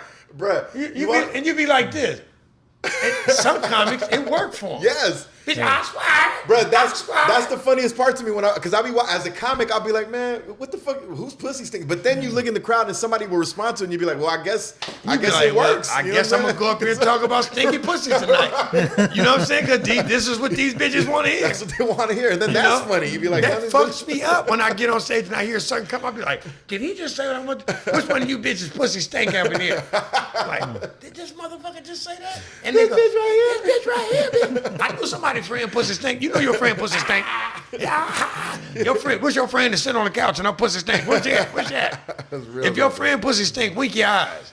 Like, oh man, come on. And they laughing. And I'm going, why are they laughing at that? That makes it easy for me. Right. When I hear the crowd laugh at that type of shit, yeah. I go, oh yeah, I'm about to we good. I'm about to fuck this crowd. But when I hear people going out there and I hear them, I'm like, oh, what do they want? Yeah. What I hate having to figure out what they want. Yeah. I hate that. It's that. But that's part of the challenge though, right? But then sometimes I've been in situations where I had to be first. Yeah. And give them what they want. Yeah. And if you can't give them what they want afterwards, you're fucked, baby. Yeah. That's what motherfucker. I've been to shows where people didn't know I was. Yeah. Like, well, you're gonna go first, and then you see the other comedians go. Yeah, let Rico go Like, first. Rico going first? Yeah. You let Rico? Yeah, let him go first. I don't know him. You know, the promoter, I don't know him. Let him go first. Yeah. Like, all right, motherfucker. All right. I'll go first, and I don't give a fuck. Yeah. I'm going to unleash the beast. Mm-hmm. Yeah. Because, like I tell anybody, I'm humble as hell before I get on that stage. Yeah. Some people don't even know I do comedy when I'm at a show. They just see me dressed and I be cool and just chilling. If I'm not around the comics, Yeah. they don't even know I do comedy. But then once I get on stage, it's like, I'm not humble no more. Right. Once I step on that stage and that mic's in my hand, I don't give a fuck about nobody. Real talk. I'm not humble at all. I am the God up here. I am serving you medicine and you better shut up and listen and take it. I'm going to get mad. If you keep talking, I'm going to stop this motherfucker and I'm going to clown you. Right. You're going to want to fight me afterwards because you're not going to stop me from serving my medicine. Yeah. If you don't want it, get the fuck out the room. Yeah. But these people paid to come hear this. Yeah. So don't play with me while I'm up here. I demand respect. And it's interesting, man, because I'm always talking to Rick about this. One of the reasons why I love stand-up so much, it's taught me many things. But one of the greatest lessons that I got from stand-up comedy is when I'm not on stage or when I'm on stage, it doesn't matter. When I'm in a comedy club and I'm watching the show or I'm a part of the show, it makes you realize that talking to a crowd, that's really the way that you should live your life. You know what I mean? Like, you got to be assertive. You got to go for what you want. You got to be clear with what it is that you're trying to do. You got to control, because people respond to that. Like that crowd, that's a case study in human behavior. They're sitting there. They're all going to judge you. They're waiting for you to move them. But once you move them and you get them going in a certain direction, they'll follow. And if they smell fear on you, they'll turn on you. They'll turn on you, man. And that's a beautiful thing. It's a beautiful, because it makes a motherfucker make a decision. Once you go on stage, once you start living life, you got to make a decision. Am I going to fucking lean into this shit or am I going to be hesitant? Because if I'm gonna be hesitant, the crowd, aka the world, is not gonna fuck with me. It's not gonna fuck. But with me. if I go up there and I lean into it and I'm deliberate with what the fuck I'm doing and I'm taking charge, the crowd, aka the world, will follow. Well, one thing I learned growing up, as far as even it taught me this too in comedy, from capping on people from being young. I never talked about the people that didn't have shit. I never talked about the people who were the outcasts, because I felt like an outcast. Yeah. Because everybody considered me a square, because I didn't sell dope. All my friends sold drugs. All the people I ran with sold drugs, but I didn't do it. So I was considered square. Right. He's a square. So all my friends who played basketball were considered square because they didn't sell drugs. Right. Some of them, dibble and dabble, but most of us was considered squares because we didn't sell drugs. But I used to think, like, I'm so far from a square. Y'all don't know what the fuck going on in my head. Y'all don't know where the fuck I come from. So I'm shielded basically. Yeah. Because nobody knows. But you know this much, I'll fight. Mm-hmm. You know I'm not a punk. Yeah. You know I know how to talk. You see me with women. You see me do my thing. So you can call me square because I don't sell drugs. But you're not about to do nothing to me. Yeah. And you're not about to do nothing to my square partners. Mm-hmm. I'm going to protect the fuck out of them. So if you're talking about one of them, I'm going to jump in. Now I'm talking about your ass. Right. Because I know you. I remember when you used to piss on yourself. Before you started selling drugs, you was a punk. Yeah. And you used to get your ass beat. Now you would hang with a bunch of dudes, now you tough. I still beat your ass. Mm-hmm. So that's how my attitude was. I'm going to play basketball, I'm going to do what I do, but you cannot leave me the fuck alone. Yeah. You're not going to fuck with me. You're not going to pump me. I'm not going to act tough. I'm not a gangster. I'm none of that shit. Right. Don't get it twisted. I'm not a tough guy. I'm not Mr. Beat 'em up. And you're not going to pump me, though. Right. You're not going to send me home. You're not going to make me not come to the park. You're not going to make me not walk up this street because you're selling drugs here. You're going to have to beat my ass. Mm-hmm. And you're going to have to beat my ass every day until I get it in my head that you can whoop me. Mm-hmm. But you're going to have a fight me every time you see me, motherfucker. Because I'm not about to accept not going somewhere, not doing something because you feel you could punk me because I'm a square. Mm. So growing up like that made me be able to talk about people and not hurt their feelings. Mm-hmm. Right. But if I want to, I could fuck you up. Yeah. But I learned to control it. Yeah. I learned how to make you laugh at yourself. And see, that's the difference between a strong individual and a bully. Yeah. I mean, sometimes they look like the same, but they're not. See, because a bully is just trying to harm people. Right. But the strong individual knows that they can harm people, but they choose not to. Like I got a homeboy, hands big as fuck. We was talking about him last night, hands, and I talked about him, and he laughed, cried, and I was just like, look at this, man, that's crazy. I'm talking about his hands. I'm digging into this dude, Yeah. but he's laughing about it. He ain't mad. He ain't, I'm gonna kick your ass. And it was just laughter. I'm talking about pure laughter. Mm. Like you couldn't get that kind of laugh out of a crowd. Right. This guy's me. I'm talking about him, and he's laughing about it. And that's what I learned how to be. Like, let's laugh about it. Because I can laugh about myself. Right. I can talk about myself and laugh. You feel what I'm saying? And once you can do that, then you can be able to enjoy this comedy shit. Yeah. What's your favorite room to play in? Favorite, like, comedy room? Yeah. It doesn't matter to me. It don't matter. All of them my favorite, man. I don't give a fuck. I don't give a fuck if it's a garage, bro. Yeah. I'm just so happy to make people happy. That's all it's about with me. I don't care about like I say, a motherfucker ain't perfect. I got shit I've done, you know what I'm saying? People I've hurt.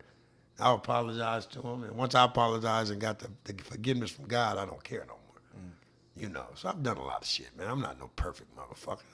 You know what I'm saying? I'm not no saint, but if you go to my old address looking for me, I'm not there.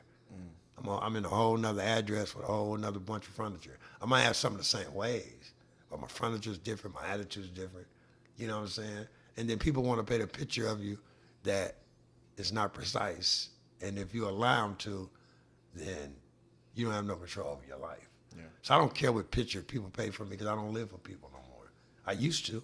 Do you feel like it seems like you used to live a life of darkness? Now you seem a little happier. I'm way happier. Way happier, right? But I feel like sometimes the darkness might help you write better. The darkness. You know what I mean? I know, the like darkness is where the me and comedy Rudy make comes music from. sometimes, so not together but separately. And I know, like, if a girl got you in that, you're gonna write the best fucking love song or something. talk. So Well, sometimes, When I'm going, Excuse me one second. I got when I'm going through problems with a female or my family or anything, that's darkness to me, because I don't like that type of feeling. You feel what I'm saying? Yeah. So I use that to be funny, to laugh it off. You know what I'm saying? To blow the steam out of me, man, because I don't want to get upset. I don't want to be fucked up in the head. I don't want to be dark. So to get that darkness out of me, that's why I like hitting stages. That's why I like going places. That's why I like making people laugh, man. but I think even when you're dealing with something that you don't want to deal with, that I try to find the humor. And I always ask this. So here's the question too: is there a topic that you stay away from? I tell people, like, it hasn't been since recently. Like, I couldn't talk about my baby mama and the divorce because so much drama has happened. I can't make that funny. Well, I don't know. It's some things I don't talk about, but I could. Like, I don't talk about my brain aneurysm. I don't talk about getting hit by a diesel. I don't talk about my drug life that much, you know. But it's easy to talk about. I just don't do it. I don't. Sometimes I don't feel like people are ready for it. You know what I'm saying? Do you think you could turn that into Oh funny, yeah, though? I've done it. I've done it before. Okay. But I've just never. I've done it in clubs, in different places, practicing comedy. I've talked about the drug life and things, and I've had good reaction from it because a lot of people have been through that life. I tell people there was this comedian. I was in Texas for a little bit, and this dude came up, and I thought he was a comedian, but he just came up to talk, and he talked about his addiction. Funniest fucking 5 minutes I've heard, and it was basically him talking about how he was gonna stop doing drugs, and then he went to an AA meeting, and he realized he didn't have a problem because he was only doing like half a gram, and some other dude was doing like 4 grams a day, Right. and he was all, fuck that, I ain't no pussy, I gotta go back home and try more, right? So like his whole story, and I was like, that shit was fucking hilarious, and I came up to him and I was like, dude, how long you been doing comedy for? And he was all, what are you talking about? That was just a story of my life, and I was all, motherfucker, you need to do comedy, bro. But Like, that's what comedy is, the story of your life. Right. yeah, Your pain. if you're good at it. If you're good at telling a story, you can't. There's nothing you can't, man. Like a lot of my comedy is stories. It's just like shit I've been through, and then some of it is jokes, but a lot of it is shit I've really been through or shit that I've experienced or people I've been around have experienced. So I don't go into the political thing. I don't talk about Lil Wayne. I don't talk about. I could though. I could perfectly grill the fuck out of some of these people, but Lil I don't. Wayne, yeah. I don't have the time for that. I don't talk about the boat incident with the chair. That's too easy. You know what I'm saying? We've been picking up chairs and throwing them at each other for years. They just filmed it for the first time. They made the first chair throwing motherfuckers. I just told my best friend that earlier today when he called me about that My shit. cousin swam in the fucking levee to come help me before. So fuck all that swimming across that. He's not the first person to swim to a fight. Shit. I mean, you know, it's like there's levels to humor. I think there's degrees of humor, and yeah, somebody might enjoy political jokes. People enjoy political jokes. People enjoy jokes about topical things, celebrities. That's all fine, right? But there's also a certain degree of comedy where I think for the most part, people really enjoy when somebody's up there being sincere and they being honest. Yeah. And they can tell, because what I've always noticed is that when you are honest up there yourself, in a weird way, you've given other people permission to be honest too. Right. It goes back to what you were saying earlier. Like when they see a weirdo up there, they like that, because we all know that the people in the crowd, they're weirdos too. We're all weirdos. Right. So it makes you put your guard down to see somebody else be so honest about their shit. like motherfuckers look at me, they a player and all that shit, man. I've been hurt. Shit. I talk about it. I've been hurt like a motherfucker. Yeah. I've been hurt. I've used that last word that you have no more. I'll kill myself. Yeah. You know what I'm saying? I choked the shit out of myself one time for a bitch. You know what I'm saying? You know, I had to admit, like, you know, bitch, get ready to leave me. I'm gonna kill myself. You know, hey man, I've been there. Right. So that makes people open up to the point where they like, man, this guy he's vulnerable just like I am. Real talk. I don't want to man. go up there feeling like, and nobody feeling like he's just an ice cold player. Right. That don't nothing affect him. Shit, I get hurt too. Right. Yeah. Shit, I got women I like that don't like me back. What the fuck? Don't make it seem like it's just easy for me because you see people liking me. Yeah. No, this shit is hard. I've been hurt. I've laid on the bed and, you know, I've had the stomach aches. I've been through all that. And I've seen pimps cry over women that left them. I've seen it.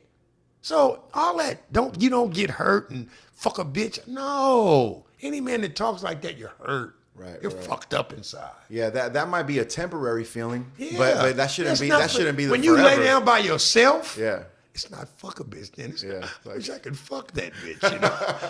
You know what I'm Bitch saying? fuck me. Oh, I'm fucked. You know, without her, oh my God. But you know what though, bro? There's beauty to that because you can't fuck with the truth. Like can't. people need to. That's such a simple statement, but it's so true, bro. And I'm telling you right now, man. When people watch this later on, Rico, and they listen and watch the first portion of this podcast, and we're talking about your mom, and it brought you to tears. And then if they compare that to the rest of the podcast where we're talking about, you know, your dad being a pimp and stuff like that. Right. For some people, they might not be able to understand like how both of those feelings can be in one person. Right. But that's how complex people are, man. Right. And it's okay to be complex. It's okay to have different levels to yourself and different dynamics. Right. Because nobody is just one thing. Everybody has different complexities to their personality, bro. And it's dope to see people be okay with that. Because a lot of the times, especially men, to the point that you were making earlier, a lot of times we spend most of our life pretending like we can never be hurt. And that's so crazy. Well, one thing about it is I learned that that's my best friend ride with me everywhere. Me, we rock out. We never leave each other without telling each other we love each other. I don't have a problem crying in front of him. I don't have a problem telling him nothing. And it's just a blessing to have a friend like that I could tell anything to, and I ain't got to worry about the world knowing. Yeah. I ain't got to worry about him laying next to no girl and telling her. You know what I'm saying? Because we've been through that. Yeah. Like, nigga, you better not do that again. All right, I won't do that again, bruh. You know what I'm saying? You learn. And once you learn, you don't do it no more. And to have that kind of friend, it's like, it's therapeutic, man. You know, that I know I really got a friend. You know what I'm saying? Not like I got friends I've been friends with since 4th grade back in Berkeley. Never had a fight with them, never had a time. Do you have a big circle?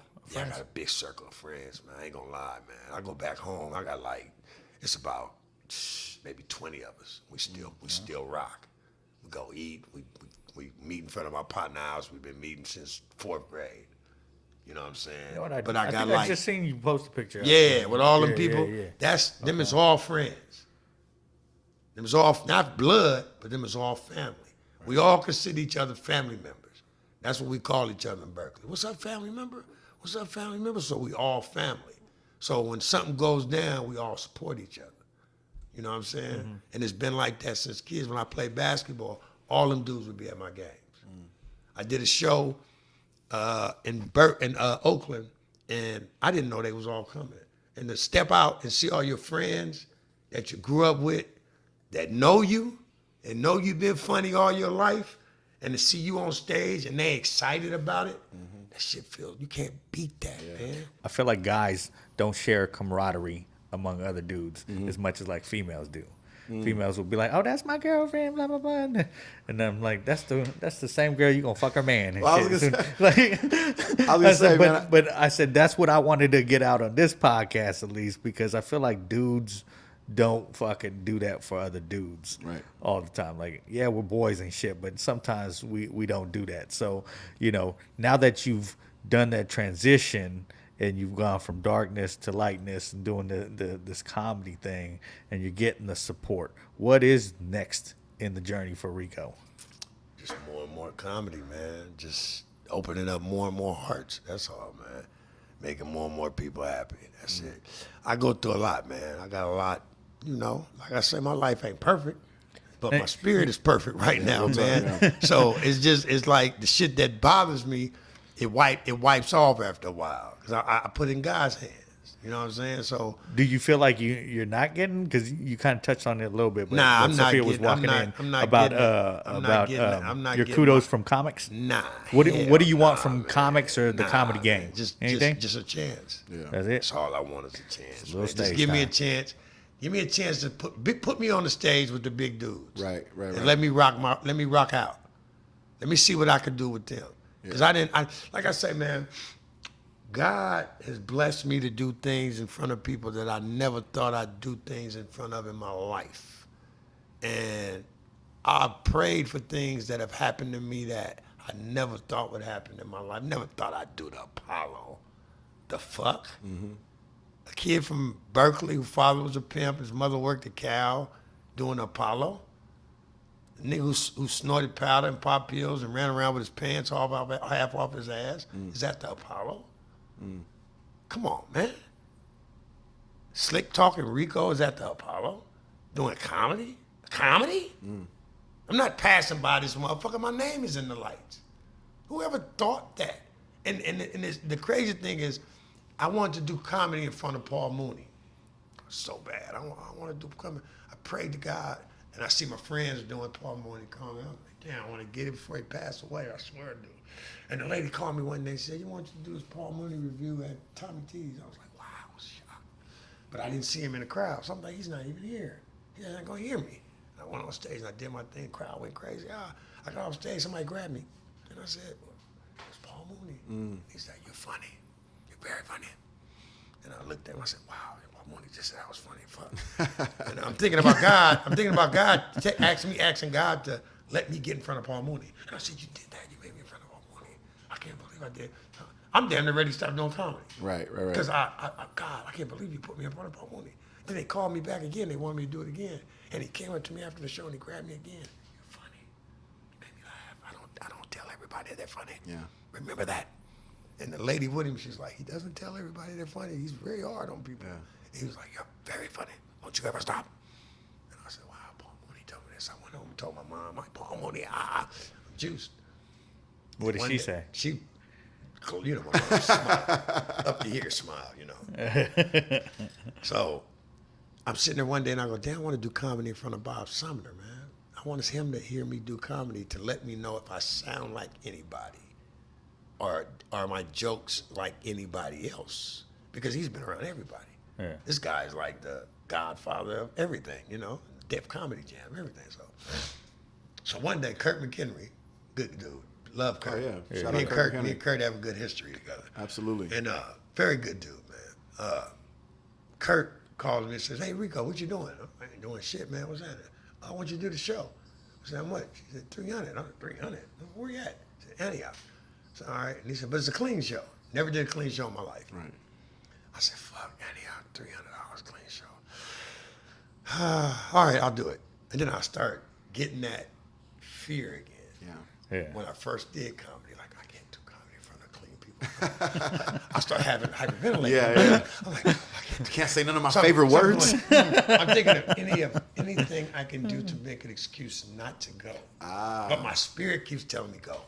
Take your ass. Yeah. And I'm going, no, so-and-so died today. Maybe I can use his death as a reason not to go. I'm dead. Right. So my car's messed up. That's one. And then the phone rings. It's Tristan. I'm like, what's up, Tristan? You got a show with Kurt? Like, yeah.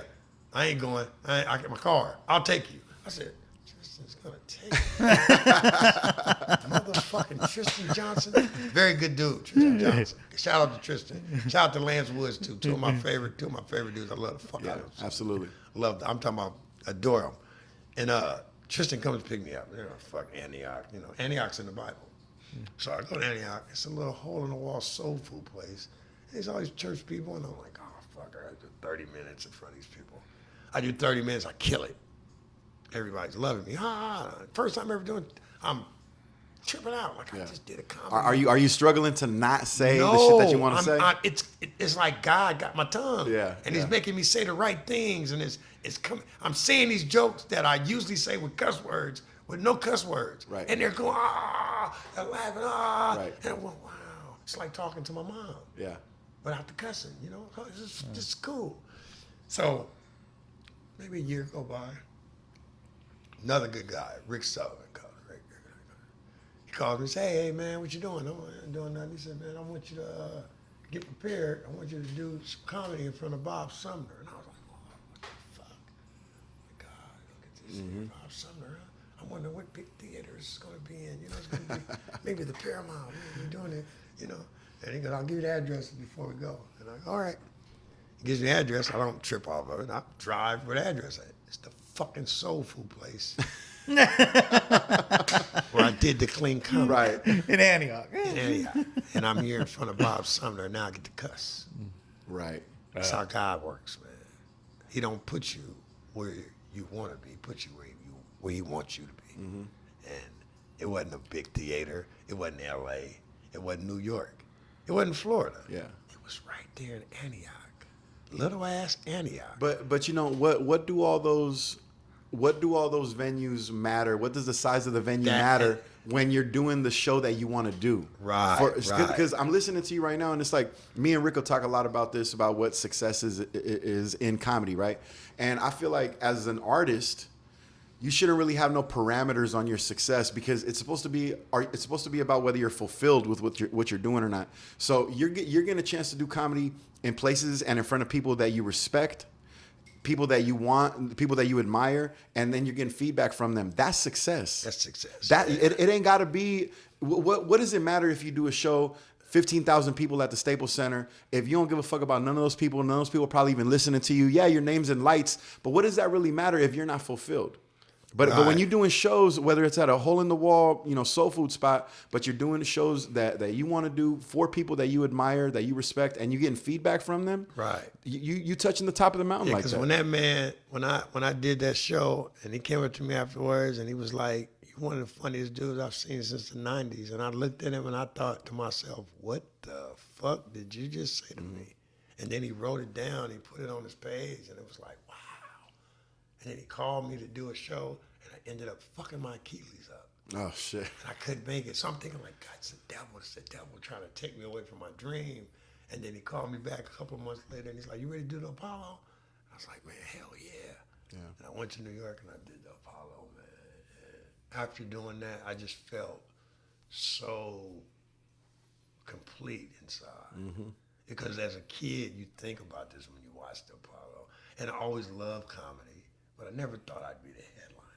I always thought I could probably do, because I see the first people going, I'd be like, these guys are not funny. Right. I can do what the fuck they do.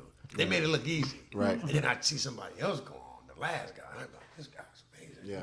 He put this joke together, he did this. And you know, and then you watch Eddie Murphy, and then you watch Richard Pryor, and you're like, wow, these guys are like, I couldn't do that shit. I could never be. I'm comparing myself to greatness as a kid. Not comparing myself to mediocrity. Right. I always compare myself to greatness, even with basketball. I want to be Dr. J.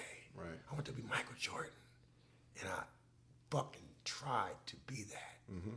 I let nothing stop me from being that. And that's a great strategy, if you ask me, though, because you're going to emulate the things that you see around you. Like, we emulate the shit that we see around us and the things that we gravitate towards. So if you're going to emulate anything, emulate something that you could like respect. I respect. You know, so you can bring it out of yourself, because it's in you. Like Red Fox and Richard Pryor, I'm like my two favorite dudes, man. I mean, and for somebody to tell you that you put them in the mind of them, it's like fucking unbelievable. Yeah. It's like a rush that you can't explain. You know what I'm saying? Yeah. Like when a dude came to me and said, man, you put me in the mind of your daddy, man. You just like your daddy. And it gave me a spark. Like, you don't know what kind of spark that just gave me. Right. You don't know how much I look up to my father. Has either one of your parents seen you do comedy? Yeah, my mom. My mom, before she got sick, she used to come all the time. That's, like I said, that's my best friend. Me and my mom used to roll tight to the comedy show. She'd be right in the front row, hear me cuss and all kind of shit. Yeah, you know what I'm saying? And talk about her and everything. She laugh about it. You know, she ever give you any taglines or anything? Nah, she just tell me. She's the like, type. see what She you hear shoulda a joke done. and she'll go, "That's a good one. Yeah, that's a good one. You had me in there a week on that one." And then she might hear a joke and be like, "I heard something similar of that before." Right. You know, she's a critic. She a critic. She don't play. I think I've heard that before. That's another beautiful and funny thing about comedy, bro. Like you sit somebody in the audience, everybody's a critic. Right. Anybody can criticize comedy, man. One. That's funny. Yeah.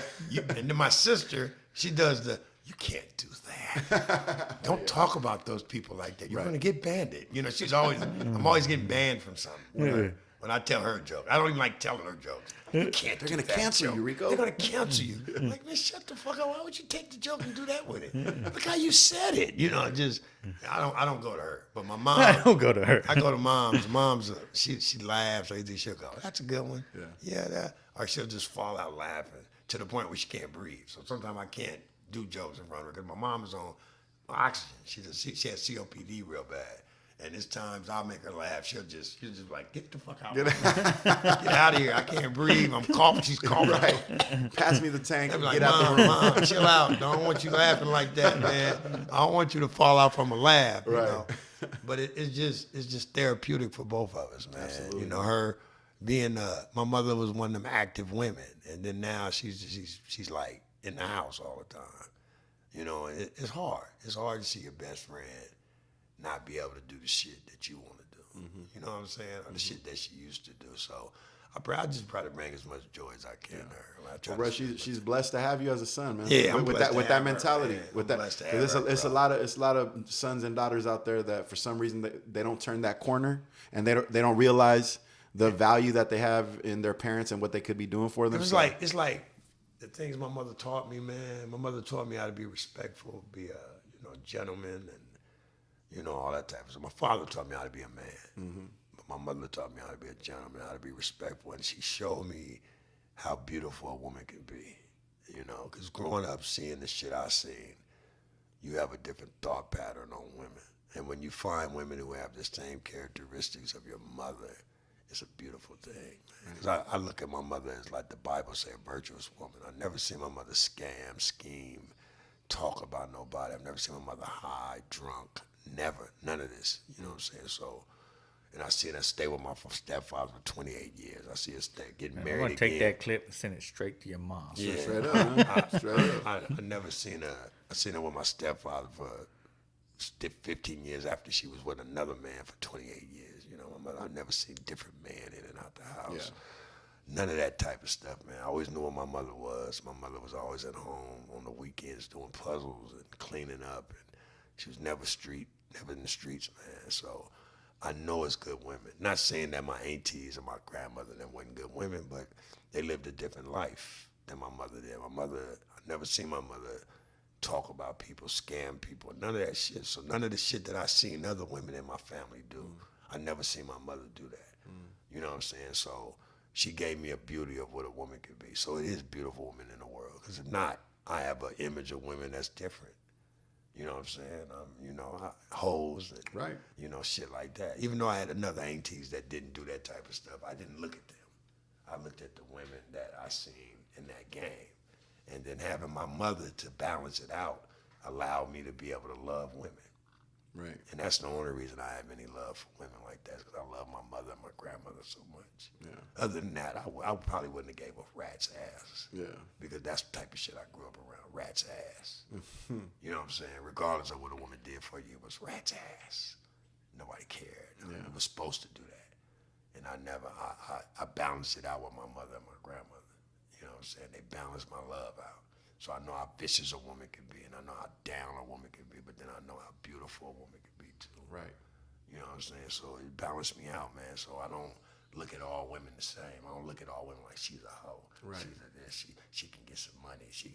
I don't look at all women like that. It gave me that balance, man, and I love it. I love that I have that balance. If I didn't, I'd be fucked up. I'd be a fucked up person. That's why you listen to that R&B shit. You know what I'm saying? 'Cause that's why, bro. It balances the fuck out. It keeps me in a motion where I don't have to think about, because when you've been programmed all your fucking life to think a certain way. I couldn't even go to my dad and be like, hey, I like a girl. Hey man, you better like who like you. Yeah. One you like might not like you the same way. You got you fucked up because this is your hero. And you seeing him be like this. Yeah. So that's how you feel like you gotta be. You know what I'm saying? Yeah. Like, I can't be a sucker for no woman. But then you find out, my daddy been a sucker before. He loved. Bro, when your whole life is a rap video, it's nice to have some R&B in the background to balance it out. That's my life was. My life was, clean the car out. I go clean the car out, $100 bill full of powder. Yeah. Let me have this. You know? Uncle, hey, go clean my car. You go clean the car out, you find a stack of money. You're like, does he know? Yeah. Does he know? You wait for a week, and you don't hear him say nothing. Now you buying new shoes every day, you know? That's the kind of life I live. Yeah. You feel what I'm saying? Yeah. Where'd you get that from? You know. As a kid, I'd be cleaning all their cars. Then. I've been detailing my ass my off. pleasure to clean the pimp's cars. Hey, little Rico, go clean my car, man. Whatever you find, you can have. I'm lifting the carpet up trying to find shit. You know what I'm saying? I'm trying to find something in this motherfucker. You know, some of the shit I return, and they give me you found this in there? Yeah, I found all this money in there. Yeah. Well, here, man, break yourself off. Go do something. And you be like, wow, I can't believe I got this much money. I'm 13 years old. Yeah. I got $200, you know? I don't have no vices. I can go buy whatever the fuck I want. I can buy everybody ice cream, and nobody can trip. I'm the man right now. You know? So it was just... It was exciting to me, man. Yeah. I didn't look at it like bad. I just didn't look at it as bad. It was like an alien. Like, bro, you should. Somebody probably must have told you this already, but you should dictate this to somebody, your life story, and write a book. I've had people tell me that about my life story and the things I've been through and the things I've seen, like writing a book about it, and it would be exciting, man. Because nobody knows about the fact that I was really a damn good basketball player. Yeah. I'm talking about not what you think, like a motherfucker talk about playing basketball. No, I really, if you go back to where I'm from, everybody will tell you. What year would you graduate high school? I graduated in 91. 91. Yeah. I played, like I said, I played ball with J. Kidd from 5th grade all the way up to high school. Right. That was my rival. J. Kidd, he went to... he was St. Joe's. St. Joe's in Alameda, right? He went to St. Pascal's. He played at St. Pascal's. I played for a rec team. We whooped his ass. I played. I'm not... What position did you play? I played point guard, shooting guard, whatever position you wanted me to play. Right. I was one of them kids that would just... Like I said, I excelled at basketball. Like I said, I was dunking the basketball in the 7th grade. All right, just to give everybody some context, whose game would you compare your game to so people understand? Like a D-Rose. Oh, really? Yeah, I was fast, explosive, excited, and explosive. I could jump. Wow. I'll cross your ass up. Yeah. I could shoot and I could play defense. That's pretty good. I did it all. Man. Yeah. I did it all on the court. I didn't hold back no punches. D Rose was I was explosive. Yeah. I would jump, whatever you want to do. Whatever you want to do on the basketball court, I was doing it. You able to play at all now? Nah, I played. Let's see, when I turned 50 last year, I went and played. I was whooping youngsters' ass, shooting. I could shoot like a motherfucker still. No, I can show you on my phone. I got video of me playing. And right after the game, I walked off the court and popped my Achilles. Damn. I ain't played again since, man. The irony. Balling all day and then you pop it off the court. I love hoop. Yeah. It was just like my love. It was my love. It was my drug, and it kept me out of every situation that could Before you fucked up your Achilles, did you play ball with any other comedians? Ever? Nah, I didn't have time, man. I only asked that because I always ask, like, nobody knows that Cody Woods can play ball. Lance can play.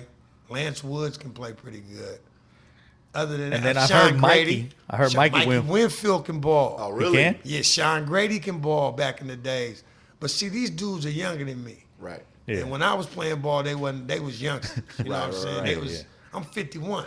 These dudes is like in their early 40s, late 30s. You know what I'm saying? But I asked that because, like, last time I was up here doing the podcast, I had Tony Roberts do it at last, and then me and Rudy did it here, and we were talking about how Tony Roberts loves fucking playing baseball. Yeah. And Rudy said he's the man in baseball. That's the one sport I can't fucking play. Listen, if you short as Tony Roberts is, you better be a good shortstop. You better be a good shortstop, little motherfucker. I love Tony Roberts. That's my dude.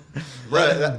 It's funny because I always want to know what comics actually play sports because to me, that's so interesting to me. I played the fuck out of basketball. Right. And can't nobody take that from me. I don't give a fuck. A motherfucker you can come in my face. You can do whatever you want to. You can come to this podcast and debate with me.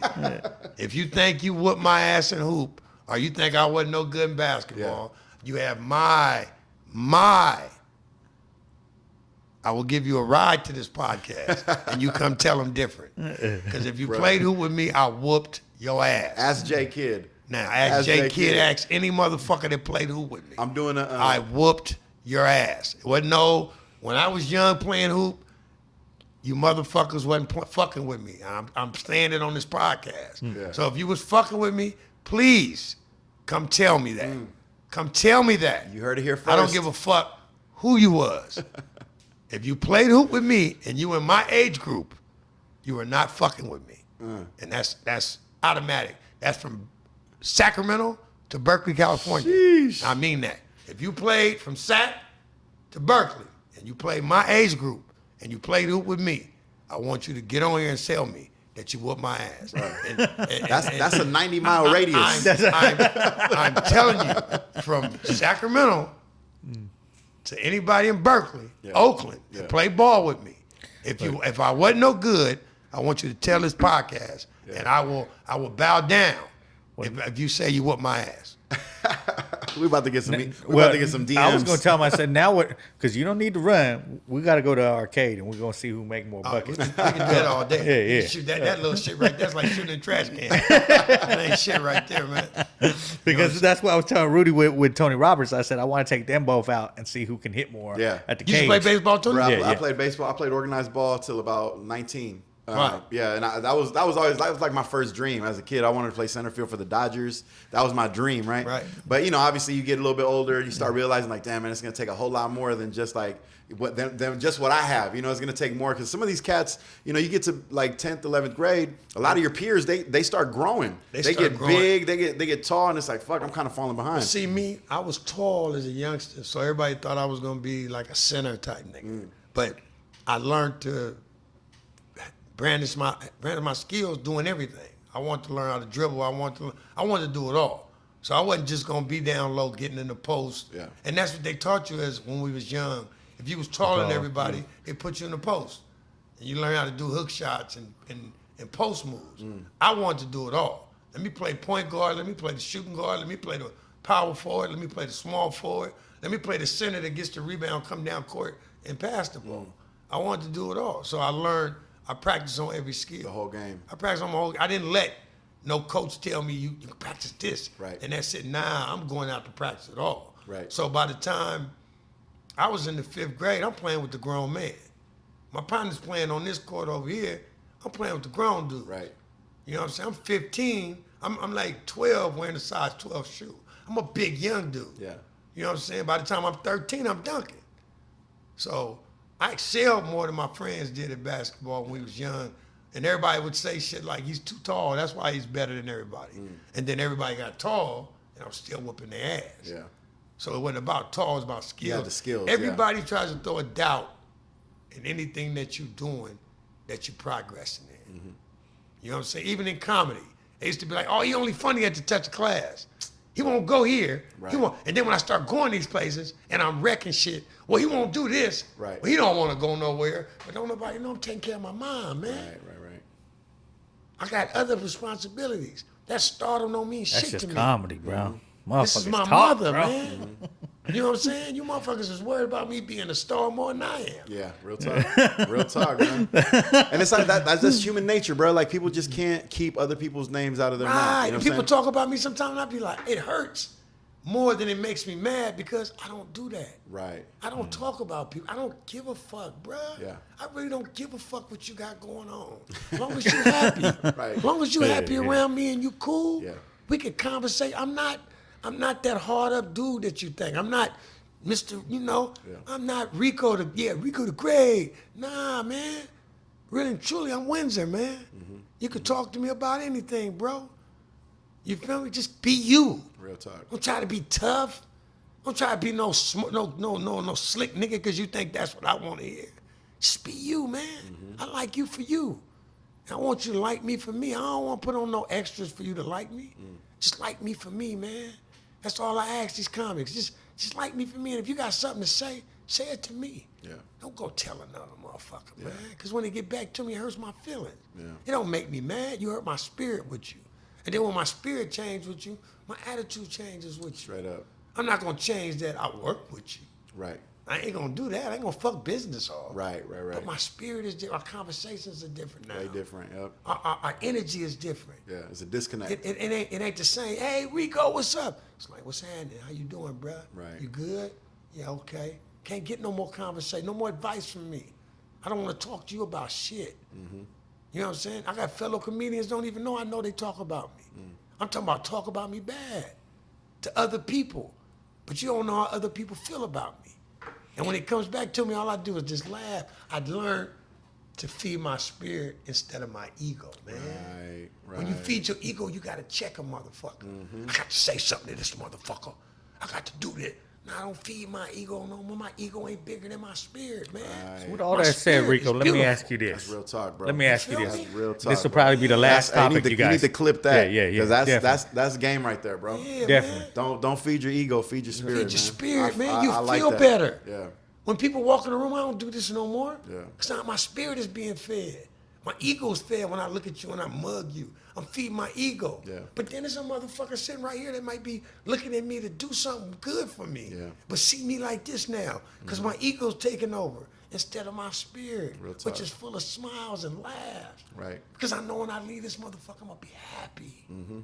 Because I got a good spirit, Bro, man. if we was all walking around letting our ego lead, bro, All it'd be dead. fucking That's why chaos. so in many this motherfucker. people getting It'd be shot. chaos. That's why motherfuckers shooting each other, these Yeah. young kids, Yeah. because they have no spirit. It's Right. all ego.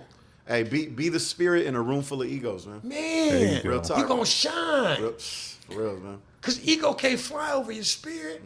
He can't even go that high. All right, I want both you guys' That's real, advice, though. and this is where we're going to leave the end of this podcast. All right, is because I think we've all done comedy for over 10 years now, Right. right? So I see a lot of new comics come in, and I'm like, man, there's a lot of fucking funny ass people, right? I just did Sean Boyle's room, and I'm trying to remember dude's fucking name. Dude was fucking hilarious. White dude? No, taller black dude. Rob Edwards.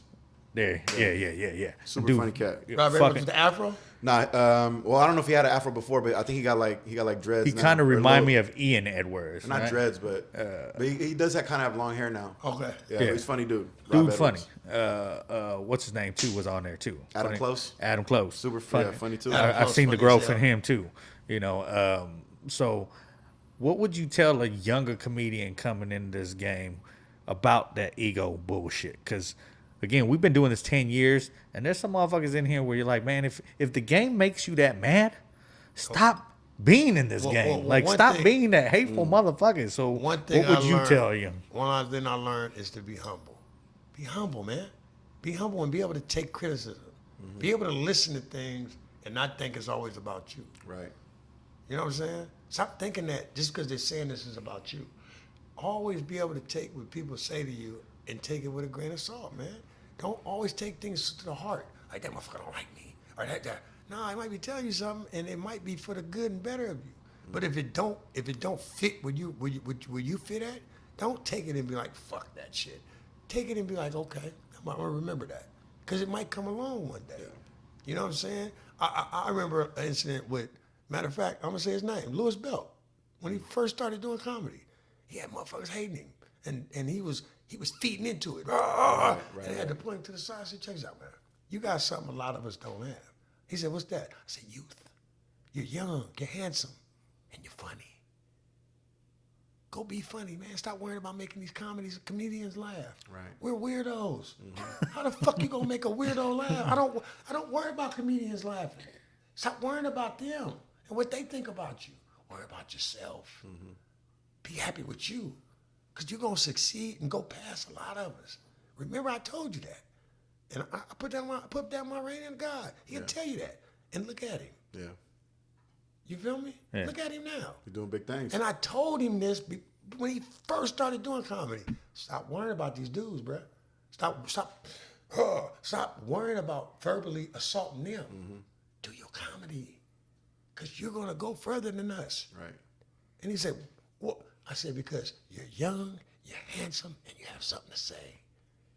So take that. Be humble that you have that." Has he called you back and said thank you Oh for the man, advice? we talk all the time. All the time. There you Calls go. me uncle. You know what I'm saying? Put me on those shows, motherfucker. but I love him. Like I said, man. Before we go, I want to send a shout out to a couple of people, man. Lance, of course. Lance Woods. I adore that dude. Tristan, love him to death. Jay Rich, Mario Hodge, Jerry Law, even a lot of the women in the gang, Shay Sugar and Bashima and different people, man. I've had problems with people, but I love them. Regina, they're funny, man. These people are funny, man. You can't leave out the funny in them. You know what I'm saying? And they're inspiring in their own ways. You know what I'm saying? Kyrie Shabazz, I love his growth. Chris Riggins, who was from Berkeley, I love Chris Riggins. You know, it's so many different people. Tammy Love. I hate not naming everybody because I'm so. And then my favorite comics are the people that people would never think of. Bubba, what's his name? Shrimp something. Jumbo Shrimp. He's a little dude that does comedy at the clubs. Jumbo Shrimp? Danny Luna. Where's he from? Where's Jumbo He's Shrimp? from right here. Okay. Danny Luna. And it's a guy named Shabazz. He's an Indian dude. And people say, why do you like them? Because I said, these guys don't come in with an ego. They taught me how to put my ego down.